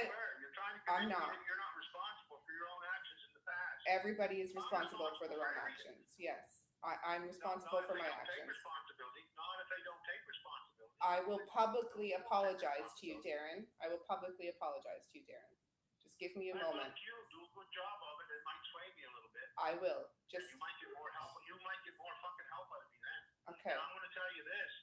Cindy and Malaya need my fucking help a lot more than they know. And because I can put people on their fucking side. And all the people that started off at Cindy and fucking especially Malaya, right? Mm-hmm. I can fucking, I influenced them so fucking hard that I can put them working on Malaya and Cindy's behalf instead of the way they are. I hope so. I just wanted to explain to you that when I got involved in this, I did have people like Sunny and Charmaine. and other people sending me recordings, right? So what I was Sure. what I was hearing was like that conversation that you had with Sunny, for example, where where she said that Daniel had the phone from the RCMP, and then you said that Daniel was going to try to frame you, and that the conversation might look like you were the one that picked up the kids on the side of the road. So these are the reasons why I had questions, right? I'm not trying to justify my actions. Daniel did try to frame me. So that to me says, Daniel's still trying to frame me. well, that makes me think that he's involved. You know, that's why I think he's involved, because he tries to point the finger at everyone other than him. He's involved, but I don't believe he's involved in the actual disappearance. He's involved. He's responsible because he got these fucking pedophiles, traffickers, drug dealers. He brought them into their lives. He brought them into their home. Right.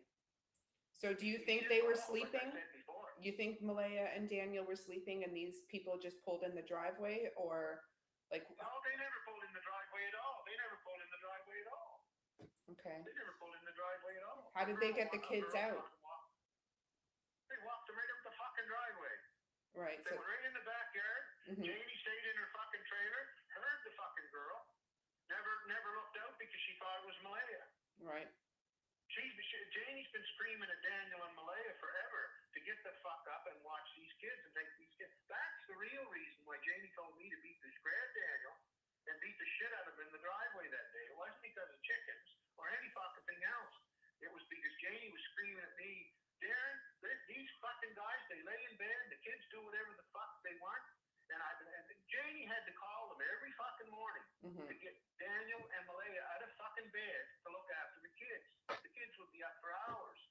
That fucking morning she never, and the reason she never is because when she heard the girl take the kids out of the backyard, in her mind, she thought the only three people on the property was Daniel, Malaya, and Janie. And when she heard the girl's voice, she took for granted it was a female voice. She thought Malaya came out and took the kids. Right. But it wasn't fucking Malaya. So do you think Malaya was in bed with Daniel and Meadow right at the same time? Right. And thanks Sonny Austin for that one and all her research on the timeline. Well, who do you think the girl could have been? Like, because you would think it would have to be someone that Jack and Lily knew for them to go off with them. Oh yeah. Yep. But I don't think it was anyone in Malaya's family. Like, no, it was somebody Malaya's related to. You think? Well, there's only so many, right? That's right. So there's where I'm going to leave you on that one. That's right. Well, That's absolutely fucking right. Well, I know who it wasn't. So. Okay, you tell me. Now this is what we got to talk about to figure this out. If you know facts, this is what I want. I'm giving you facts. I'm giving you facts too. All right. Well, who wasn't it?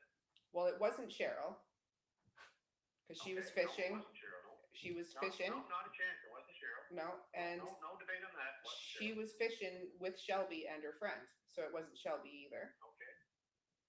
No, I never said Shelby. I never looked at Shelby a bit. So that's proven. Haley passed the polygraph, and Hayden passed the polygraph. So we can eliminate them too. Anita refuses to take a polygraph, by the way. Yeah. Well, that's because she couldn't tell the truth if her fucking life depended on it.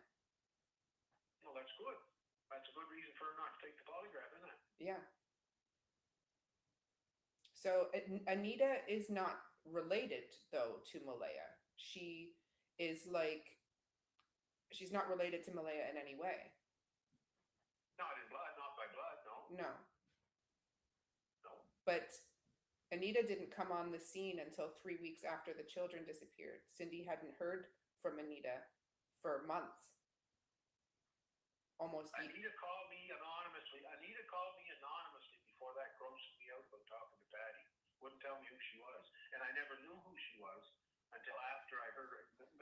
Anita is very clear not to be mistaken. Oh, I know. Especially when she's all stoned up and screaming her brains out. Yeah, I think she's a cokehead. Anonymously. Oh, she definitely is. Yeah. She called me screaming at me to stay the fuck away from Patty. Yeah. That I was harassing Patty. I have that recording. Patty liquor and all Yeah. Yeah, screaming their fucking brains out at me. Mm-hmm. But wouldn't tell me who she was. And that's when I said, I'd like to get a hold of you, woman, and slap the fucking head off you. Yeah. Well, And I think a lot of people would, Darin. Well, there you go.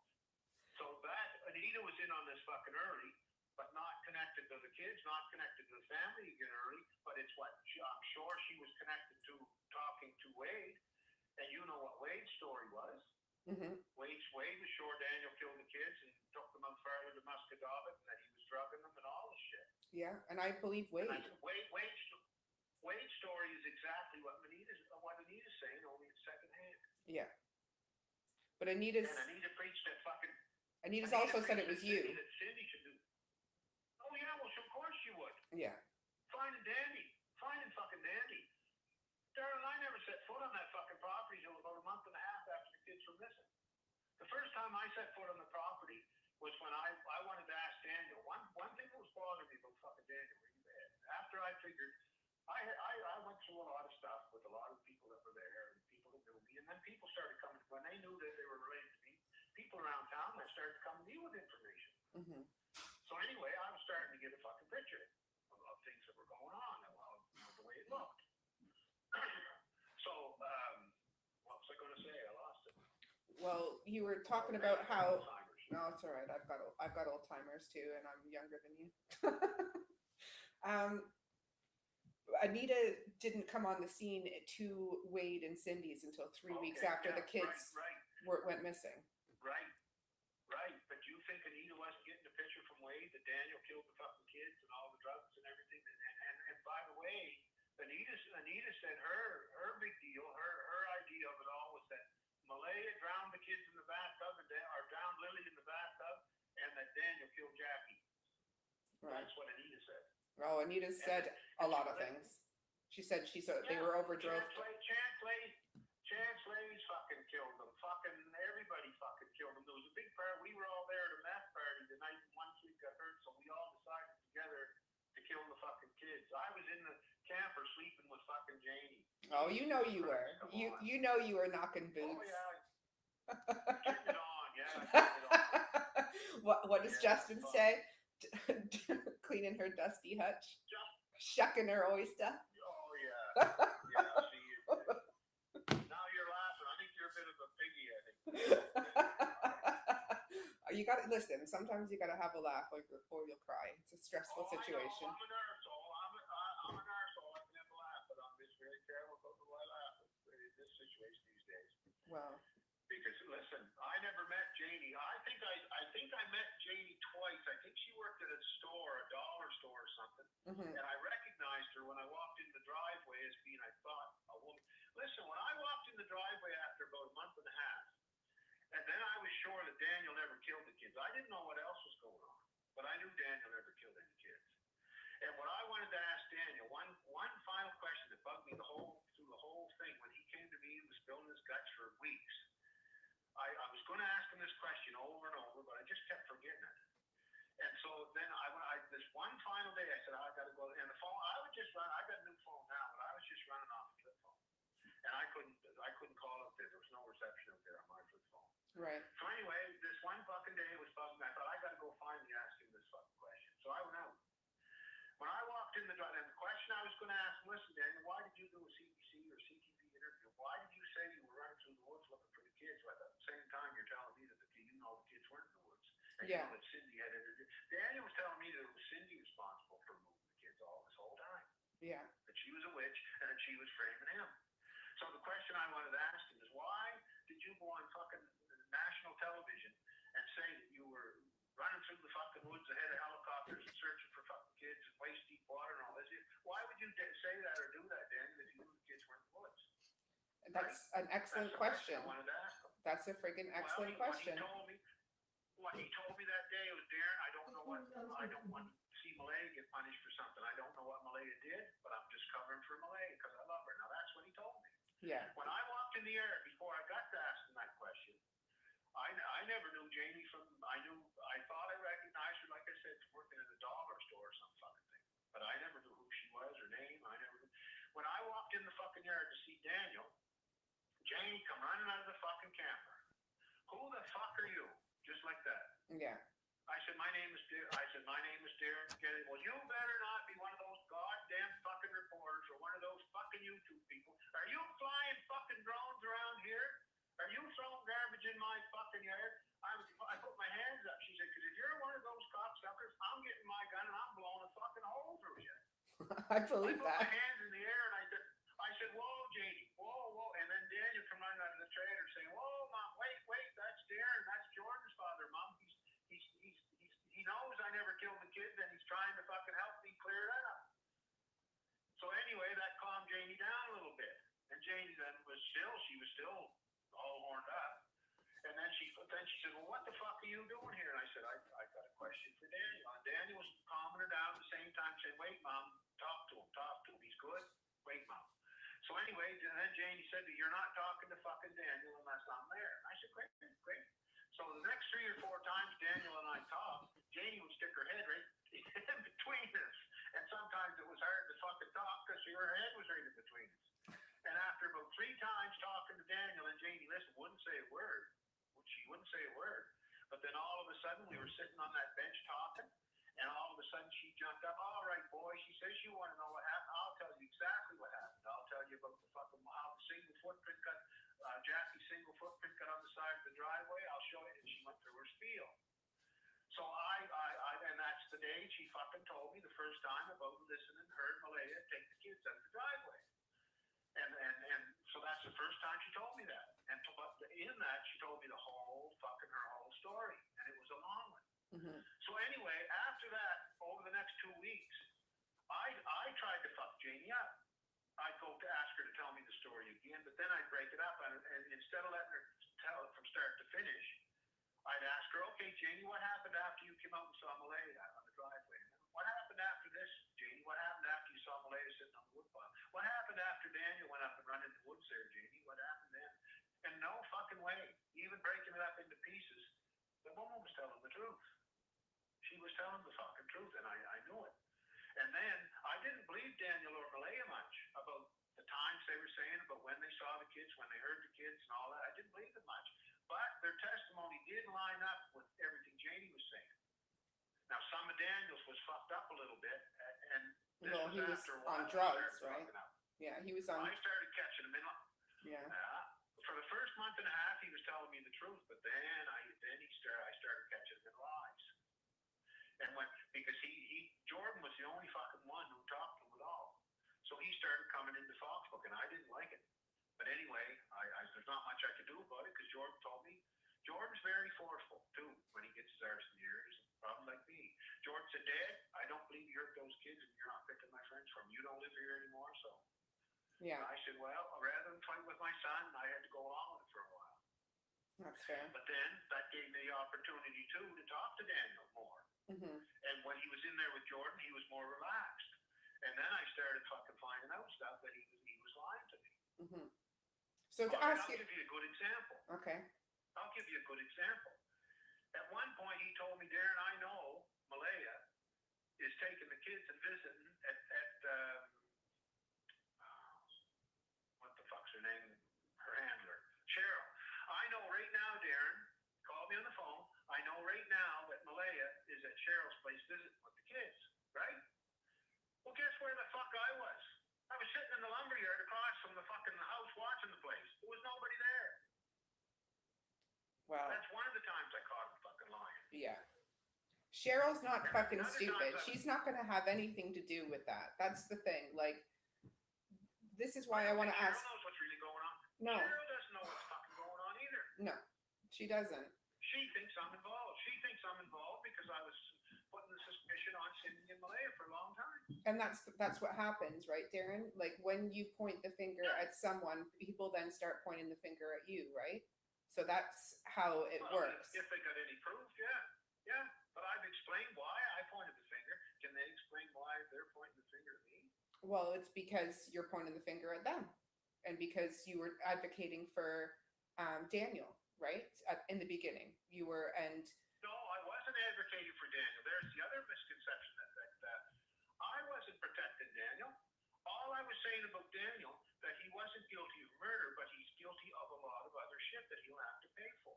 But here's the thing, Darin. I keep an open mind. So how can you be so sure that Daniel isn't responsible for killing the kids if you weren't there? Do you know what I mean? Like, From their own, if he killed it, listen, if Malaya, all right, is Malaya lying I don't know. about when she talked? I Well, okay. She was I'm taking groggy. Listen to me now. Yeah. I'm taking it for granted that Malaya is telling the truth. That she heard the kids 20 minutes before they went quiet out in the backyard, and then she didn't hear the kids, and she woke Daniel up and said, "I don't hear the kids anymore," and they went looking for them, right? Right. That is the Daniel biggest was in bed with Malaya, thing and in the timeline. hold on a sec. If Daniel killed the kids, he'd have had to do it right in the fucking driveway in front of fucking Malaya with Jamie in the camper. Yes. That's However, according to Malaya's testimony. now That's according to Malaya's testimony. let's play devil's advocate. Let's play devil's advocate. Go ahead. So what if Malaya didn't hear the kids? What if because she was groggy that morning for some reason and she had mono and was sick, which has been proven, that when she woke up and didn't hear the kids, Daniel, who we know is an expert manipulator and good at conversation and planting the seeds, says to Malaya, "Don't you remember fucking Lily coming in the room?" He's not that good at it. Oh. Okay. He's not that good. No, just hear me out. Hear me out. Oh, go ahead. Go So ahead. what if he tells Malaya, "Don't you fucking remember hearing the kids? Like, what the fuck's wrong with you?" Because that's what he was like behind closed doors. Okay. And she's Okay. like, "Oh, okay. Yeah, I must have heard them. I must have seen them, just like how she did every other day." So what if that little section never happened? Malaya didn't hear the kids that morning. Then what do you think? Why do you think I want to talk to Cindy and Malaya? And Abe too. But I do talk to them. That's the stuff. And this is Yeah, but I don't. They won't talk. That's why I want to clear it up. That's why I want my family to that part of my. If they talk to me, we can fucking clear that up. They well, won't talk to me because they think I'm against them, but I'm fucking not. it's hard to undo damage, just like how I know that it's hard for me to fix what I've said and done to you, right? That's right. So you know how you feel, The only right? thing we can do with it. Yeah, the only thing we can do is make it right. Yeah. If you're true, we make it right. How do we make it right? For fuck's sake, tell them to talk to me. I'm trying, but you know, Cindy is a very stubborn woman. She's like a female version of you. Oh, I know. She's a control freak. She likes to control the situation around her, and when she can't control the situation around her, she gets very nervous, very insecure. Well, she's also temperamental, you know, and oh, I know. Listen, I know Cindy, kid. I grew up over there. Right. So I know Cindy since she was fucking born. I don't know her for the last year and a half or so, but yeah, it's like you guys are both very not volatile, but you're very animated, and you can both get, how would we say, horned up real easily, right? So Cindy was never like that with me. But if you came across, Cindy always looked at me and smiled and say, "Oh, there," and then we laughed. Maybe that was the old Cindy. The new Cindy has had missing grandchildren now for a year, is under immense stress, has her mom who was sick, who she's caring for, she's under a lot of stress, right? So putting someone in that situation where she could get upset and angry, you have to treat the situation with kid gloves. You know, you have to be. If you think I'm going to meet with Cindy and be aggressive with her, you're totally wrong. I'm not that fucking stupid. That you'd have to be like, you'd really have to treat it. The first thing I'm going to explain to Cindy is that I am here, Cindy. If you're telling the truth, which I believe mostly you are, Cindy, I'm here to fucking help you and your daughter, which is what I told her the fucking day that she said, "I don't care, Darin, whatever Malaya has done, it's all on Malaya. I'm washing my hands of it, and I'm not telling you anything else." And I said, "Cindy, you're throwing your daughter under the bus. What would you have to wash your hands of? And what do you take from that?" Well, I think aggressive was fucking Cindy, I think people say things in the heat of the moment without realizing how it can be interpreted, right? I'm sure you've said some shit that you regret and that you didn't really mean and didn't really, you know. it didn't really show your true feelings, right? We all do that. We all have, that's part of being human. That's Yeah. part of being human. We're all fucking humans. Yeah. Some of us are decent, some of us aren't. That's all part of being human. I mean, you can You believe know on, if you're a decent person or not. Yeah. I know if I'm a decent person or not. exactly. And you can take my I word wonder for it. about you wonder about me. Yeah, and that's human nature. It's human nature to be skeptical of people and what their intentions are, especially when there's two kids missing and nobody knows what the fuck is going on. So, you know, like, What lies, what lie, you name one lie that I've said about you. I've called you an old good cunt. I've called you a lying son of a whore. mhm. I've called you some dirty fucking names. But I never said one lie about you.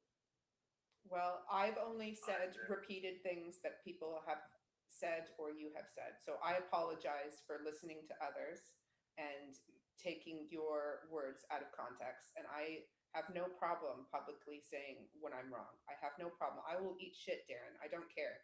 This is about Jack and Well, Lily. let's get it to fucking together.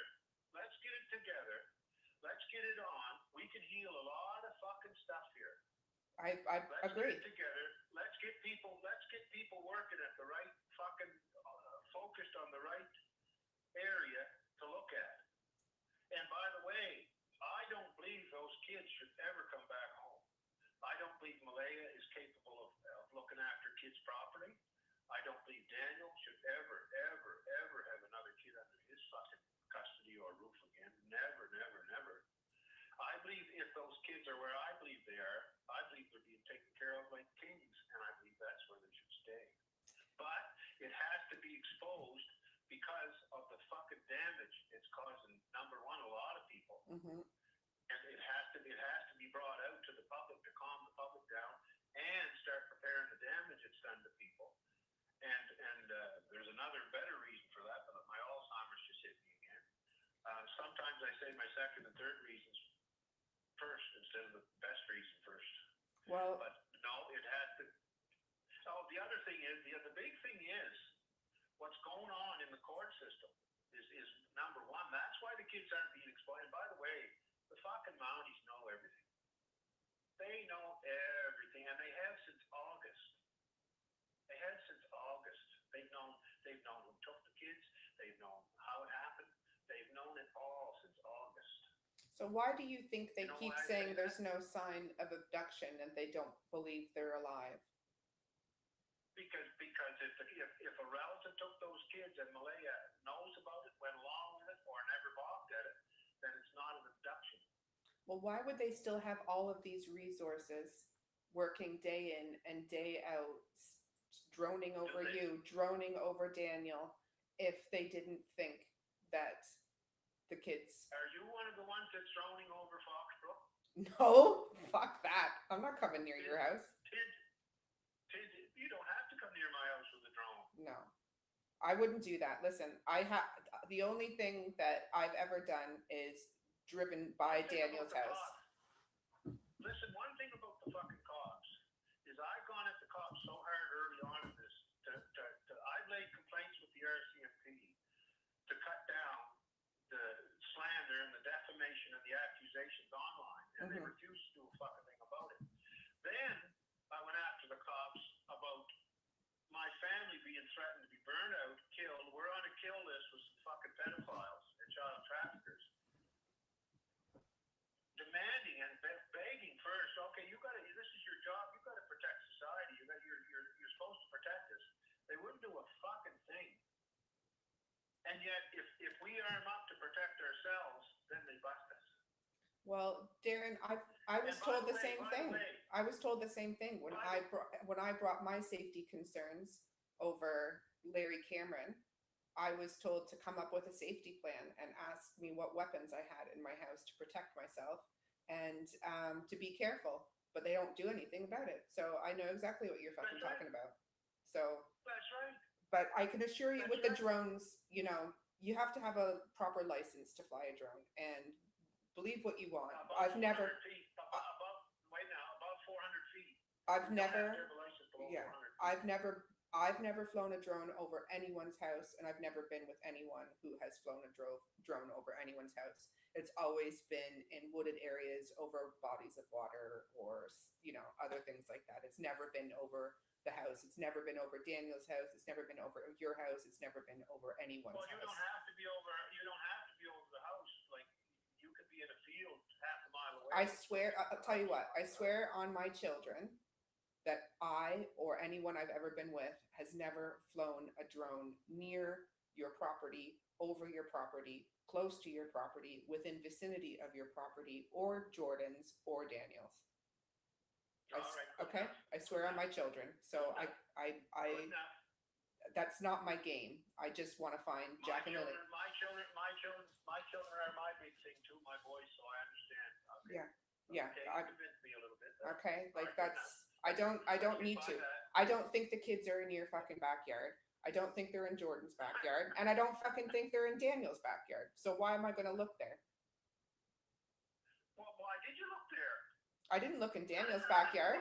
I didn't look in Daniel's backyard. You were up the pipeline and everything. You were up the area. Yeah, I was. Let's not argue about that. I don't give a shit. That's because the boot prints were found there. What do you make of them? The boot prints? Yeah. Oh, I think the boot prints were. What's his name? Brian Ward. His wife had the kids up there on an ATV, and I think she let her own kids off. One kid off to have a pee, and that's why there's nothing leading up to them. I think it was Brian Ward's wife, Cindy, and she was there searching with her kids. His wife's Alicia. His wife's Alicia. Cindy's his sister. Okay, yeah, okay. His wife, anyway. Yeah. What do you make of Alvin seeing? So in that conversation with Alvin that was recorded, he said that he saw Cindy Ward on the side of the road in a black Honda Civic. That I don't know about. I don't know about the Cindy Ward connection. I know nothing about that at all. But I will tell you this: I talked to Alvin face to face about that, and I met him at the Clover Farm little grocery store on Main Street in Westville. And Alvin, the private detectives and that they called me, and they said that they told me that this witness witnessed Alvin on the side of the road, or met Alvin on the side of the road, Lansdowne Road, 10:30 or 10:40 in the morning, and that he witnessed Hayden in the car with Emily Oakley and another driver, and they talked, and that came totally from Brando Lemieux's testimony to a private investigator. Yeah, and Chrissy. he told the private investigators that he reported to the Chrissy amongst others. And then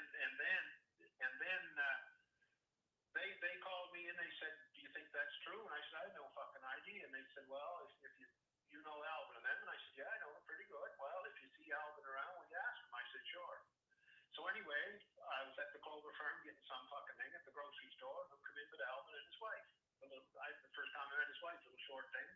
So anyway, he came up to me and he started talking about the kids and what was going on. I said, "Well, Alvin," I said, I don't feel comfortable asking you questions, but I said, I need to ask you something." He said, "What's that?" And I said, "Well, there's some people being told that you were around there 10:30, 10:40 in the morning, and around Lansdowne Road." And he started. Alvin's a talker, and some of us are. And he started telling me, "Well, I'll fucking tell you, Darin, I was on the way out there, and this fucking truck flew by me with a piece of plywood hanging out the back door, and then the two cop cars went flying behind him." And he said, "I thought they were after the guy with the plywood flapping out of his fucking truck." And he said, "But when I got to my sister's place, they pulled in there. There was two cop cars pulled in there. One of them was a Constable Mason." And he said, "So I didn't know what the fuck was going on." So he said, "I went up the road to my brother Ron's place, and I know Ron very well too, and I know James very well too. Actually, most of us, we don't get along that great. It's sort of a situation where we put up with each other, and we've had fun years ago when we were younger. But anyway, he said, "I went up to my brother Ron's, asked him what the fuck was going on, and Ron told me that 2 kids were missing." So he said him and Ron came back down and parked in front of the fucking trailer and got out. And Constable Mason, he said, told us we were going to go in the woods and look for the 2 kids, but Constable Mason told us we weren't allowed in the woods. And that's about all he told me. But that was at 10:30, 10:40 in the fucking morning. Yeah, so he didn't tell you. Yeah, he didn't tell you that he saw any of those people on the side of the road, though, in that conversation. Don't you find that weird? That's been a long time ago. No, I don't find it weird. No, I don't find it weird. I don't believe, I have a real big problem with Brandon, because if you say Brandon's telling the truth, then he's also the guy that told me that you and Jordan were working for Eli. So is that, No, I believe Brandon's telling the truth about what he saw there. And like I said to you, I don't really give a shit about fucking Brandon. I don't pay attention to much what Brandon said. He's got nothing to do influencing me. But if he was saying that to you, well, he's a fucking arsehole and he's lying. well, that's the thing. So if he's And going to now- lie about one now thing, I can understand. Oh, people can lie about one thing and tell the truth about the other, but I have no idea whether he's lying or telling the truth or fuck all. I don't know. Same as Larry Cameron. I yeah. don't know whether Larry Cameron's a genius or a moron or a genius when he's not. Larry Cameron's addicted to fucking non-prescription drugs. Oh, he's addicted to more than that. He's addicted to more than that. He's, Well, good, very good, very good. So I don't put much stock in Larry Cameron for the first little while. I did, because what I was being told about his credentials and all that. yeah, I did. yeah. And then he was calling me and asking me questions and all that, and I thought he was pretty sensible. But it never took very fucking long for me to figure out this guy's a fucking wingnut. Exactly. He's your good at opinion talking the changes. talk. Yes, exactly. It does over time. The more information you get, the more you hear, the more you realize. Absolutely. That, and Just that's, like Anita Maxwell. Okay? yeah. Just like Anita Maxwell. Darin Thomas called me, all excited this one day. She says, Darin, holy fuck, we got an eyewitness that's going to break this case. It'll be over in a week. I said, fucking great, get her done. I never asked who it was, and I said, good, get her done. And I said, what are they saying? And she said about the kids being abused, about Malaya and all this stuff. Yeah. That she personally witnessed it, that she lived at Cindy's and all this stuff. And I didn't know who the fuck Darin wouldn't tell me her name at that point. Yeah. And I didn't care. I said, great. I said, get it cleaned up, get it finished. And there's more reason why I was suspecting Malaya and Cindy at that time, from what somebody was telling the lawyers, that I never even knew who they were. And anyway, the way I found out who she was later, I was hearing these fucking horror stories from Darin Thomas and Belinda Gray saying stuff about what was going on that they knew, and Belinda Gray and Darin were believing Anita for the first little bit, and I didn't know it was Anita. But anyway, I was talking to one of the private investigators called me and said, holy fuck, did you hear what this witness is saying? And I said, yeah, I hear what the fucking witness is saying. Holy fuck, she sounds pretty fucking crazy. And it was the private investigator that slipped and said Anita to me. I said, I don't know who it is. Oh, well, it's Anita. And I said, Anita who? Anita Maxwell. I said, well, I have no fucking idea who that is. And then I was talking to Darin after that again, and I said, well, Darin, and I said, well, how about tell me who your witness is that's saying this stuff? And no, Darin, I can't do it. It's confidential information. And I bluffed her. I said, oh, well, I know already anyway. She said, what do you know? I said, Anita Maxwell, how's that for you? And she put her shit her pants. Well, here's the Where thing. the fuck where did you get that? And I was also pushed on to Anita, right, by Belinda and Darin. I believed it initially. That's why I said I think this woman is telling the truth. Because she had elements of truth. Yeah. Yeah, and what I was getting from Darin, what Darin was telling me the witness said, that's when I said I believe this woman, whoever it is telling the truth. But then after Anita called me a couple times, and then I thought, no, this woman's a fucking dingo. Yeah. So that's why I never changed my story. I certainly changed my mind. Yeah. That's the same with me, Darin. At first I was like, okay, this is making sense. But then she would repeat herself over and over and over again, talk over you, and then the story would change and evolve over time. And she became unreliable. Yep. But that's the same with Brandon, in my opinion. The last time I talked to Anita, she was just loving me. I was so good and such a loyal family member to Patty and them, and she just thought I was the greatest. And the next fucking thing I hear from fucking Anita is that I killed the kids, me and Jordan killed the kids, helped kill the kids at a meth party. Yeah.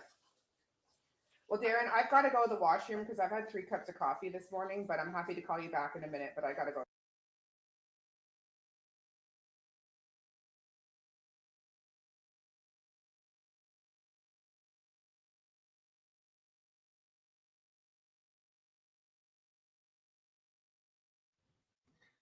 All right, so that's the end of part 2.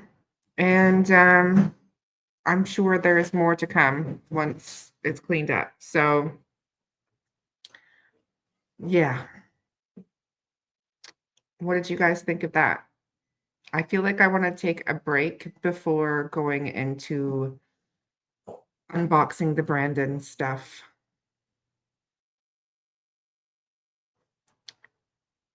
Right? I'm going to take a couple minute break because it's coming up to 2 hours, and I'll be back. And the last comment. Yeah, I'm trying to be very careful about after that comment. So yeah, hang on a sec. For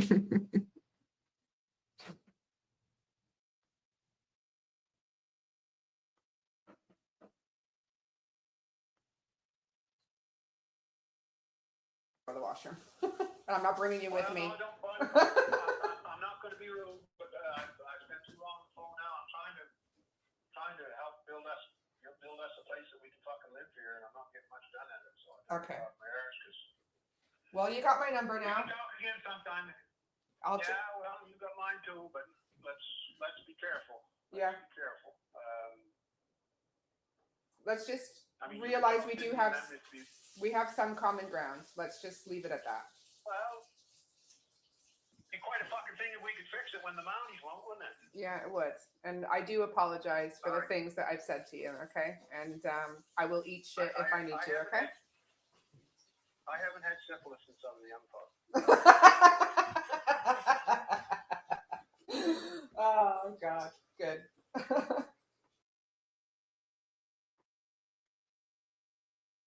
That was the pièce de résistance. Did you guys catch that? Oh Lord. What I'll do actually is I'm gonna play my old intro with all the missing posters on it. I think that's a good intermission period. So give me a second, and then we'll get into the Brandon shenanigans and a bit of AI stuff, which I found quite interesting. So go make a coffee, go make a tea, go have a cigarette, go do what you need to do. You've got about 4 minutes. And if I'm not here, I'll be 5 minutes. All right, I'll see you in 5.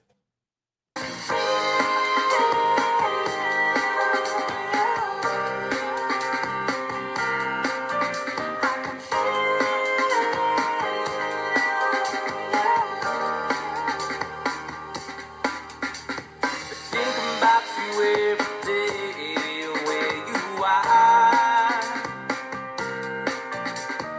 We used to be so close, and now you're far.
try to close it over and lies. The weight on the shoulders, the thorn in the side.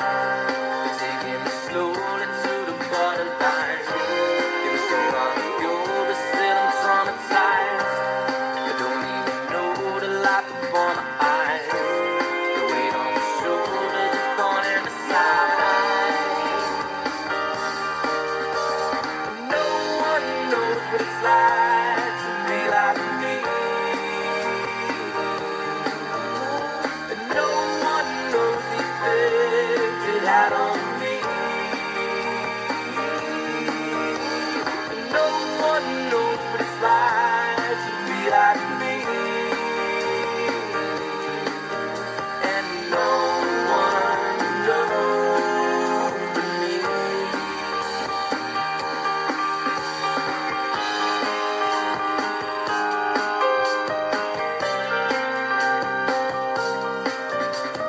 Think about you every day and where you are.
Okay, I'm back.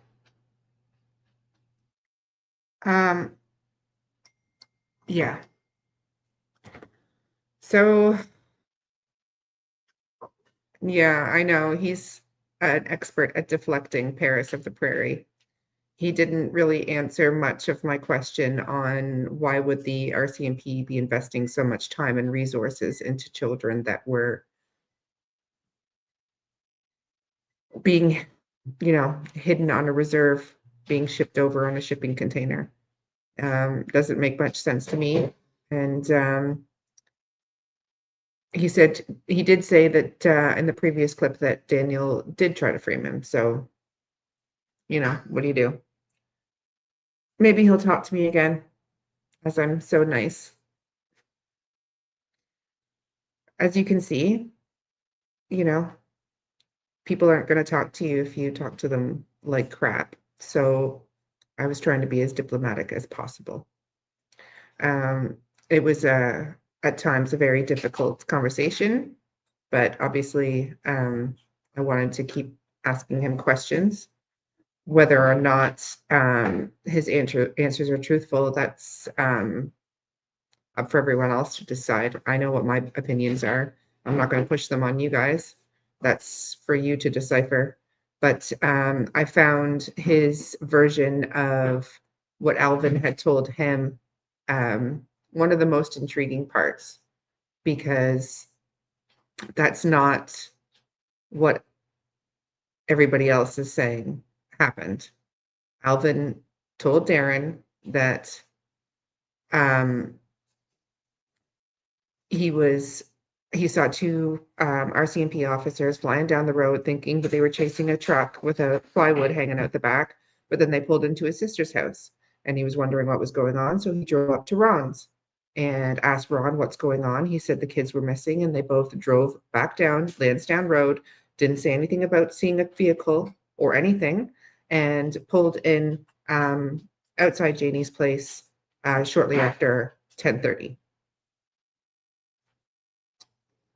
And stayed there when Officer Mason was there and another officer, and we're told not to go search in the woods just yet. That is a completely different story than we've all heard. Alvin does not say he was in a vehicle with a female. He does not say that he pulled alongside of the road to talk to another vehicle of people.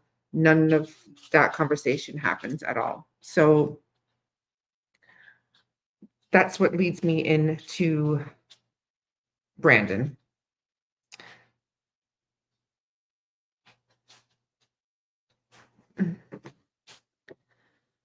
I almost feel like I should leave Brandon for another night because it's already been 2 hours and 10 minutes. And there's a lot to unpack with the Brandon scenario too. And if I compound that in with Anita's stories as well, I could do another 2 hours at least. But what I'll end on is an AI sort of breakdown on what AI thinks of Darin's statements. So, and his role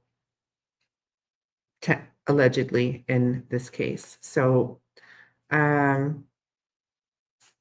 yes, sorry, the people pretending to be Brandon as well. So I have what was sent to me, which was the original statement that was taken by the PI that was allegedly sent into RCMP. And then I have subsequent emails that allegedly are from Brandon, but they all come from proton.me emails. So yes, let's bring up this AI thing and then we'll touch on Brandon and his alleged emails on another live.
Oh, Cool Jay, good to see you.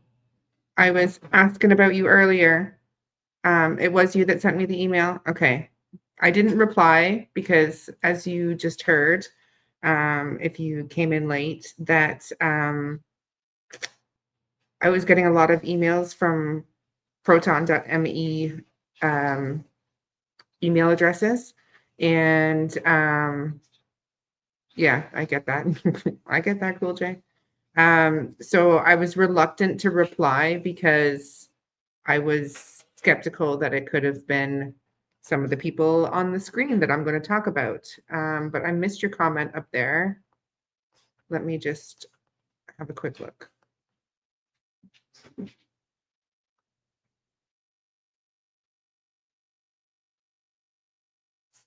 Okay.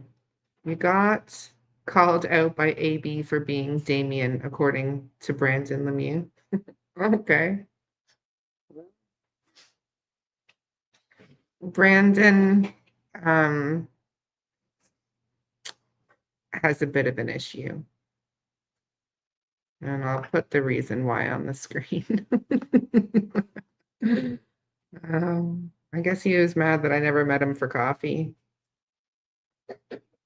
Could be that too. Anyway, I will reply to your email now that I know it was you, Cool J. All right, so let me read this. So, according to AI, the Monsters of Sabotage group is an individuals, and the individuals you mentioned, Durwood, Darin, Anita, and Brandon, are part of an unverified online narrative circulating on social media rather than the official facts of the Jack and Lily Sullivan missing children's case. So,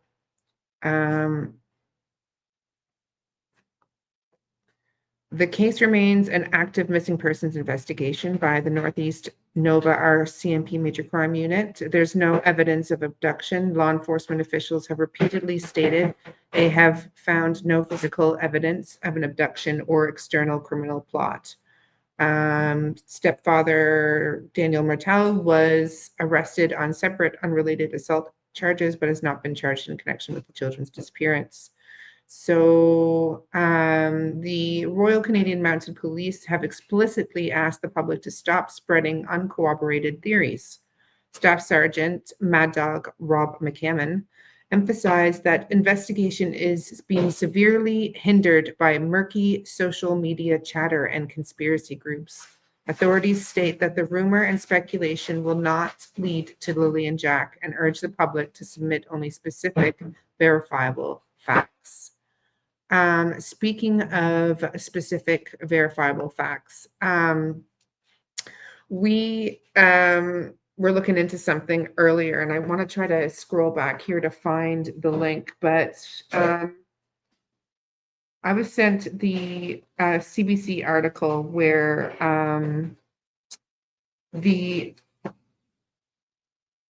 sorry, just one moment, please.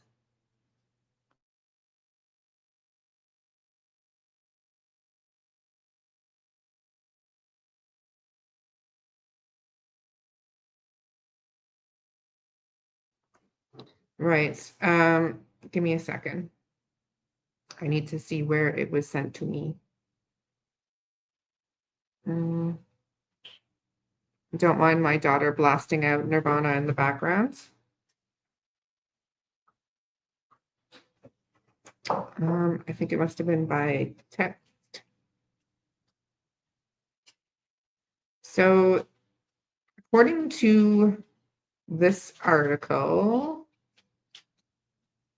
the alerts, here we go, perfect, found it.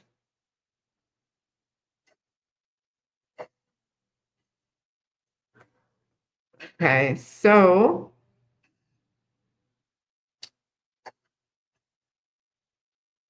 on this CBC article, which is dated on June the 20th by Ali Thompson, it's 7 weeks after, and why wasn't an Amber Alert issued? And in this article, it states the time the first alert was sent out was at 12:43 p.m. So that's a lot later than what Brandon is stating on various other channels, etc. So if he was fishing at Gairloch Lake,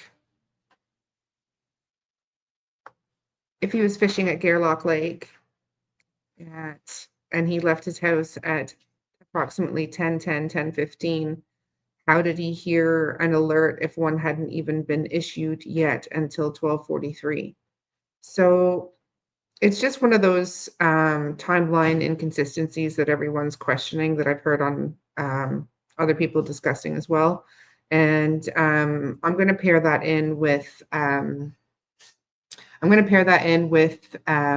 all the statements that we have so far and his alleged emails and other things on my next live, because obviously there was a huge amount of content of the conversation with Darin. So that took up a lot of the time. But it was nice being back, and if you're just coming in, go back to the beginning and you'll see why I've been away. And hopefully my channel gets back to normal tomorrow, because I just unhid the channel, and there's something skew iffy going on with my subscribers, because it only shows I have like 22 so it's like short a couple tens of hundreds. So it was a quieter night, which is kind of nice in a way, because I know that everyone that's here has actually been following very closely for a long time, and I would consider you friends. So in the case, so thank you for being here, and I look forward to discussing the case further. And as I've mentioned before, just because you hear my conversation with Darin, my goal for that conversation was to keep him on the phone, to have a conversation and ask him certain questions about certain things that I have been wondering about since the beginning of this case. So I feel like I accomplished my mission there, and I will happily apologize if I am wrong about any of the things I have said. However, I stand by the fact that anything I say or on my channel comes from the source's mouth. So if you're not happy with what you hear, then you shouldn't have said it. So, it happens. I will happily admit if I'm wrong at any time. So if I'm wrong about Darin, so be it. I will apologize. Until then, I shall remain skeptical. But yes, thanks, Paris of the Prairie, Drone Grid, Stella, Odessa, and Stella, and Cool J. No, not a thank you to StreamYard, because it's been a pain in my bum the entire evening. Handmaiden of God, thank you for being here and modding as well. And yeah, let's just try to deal with all the BS head on from now on, and calling it out for what it is, whether it's intimidation, misinformation, misdirection, or what have you. So, all right. Love you all. See you all on the next live. Adios.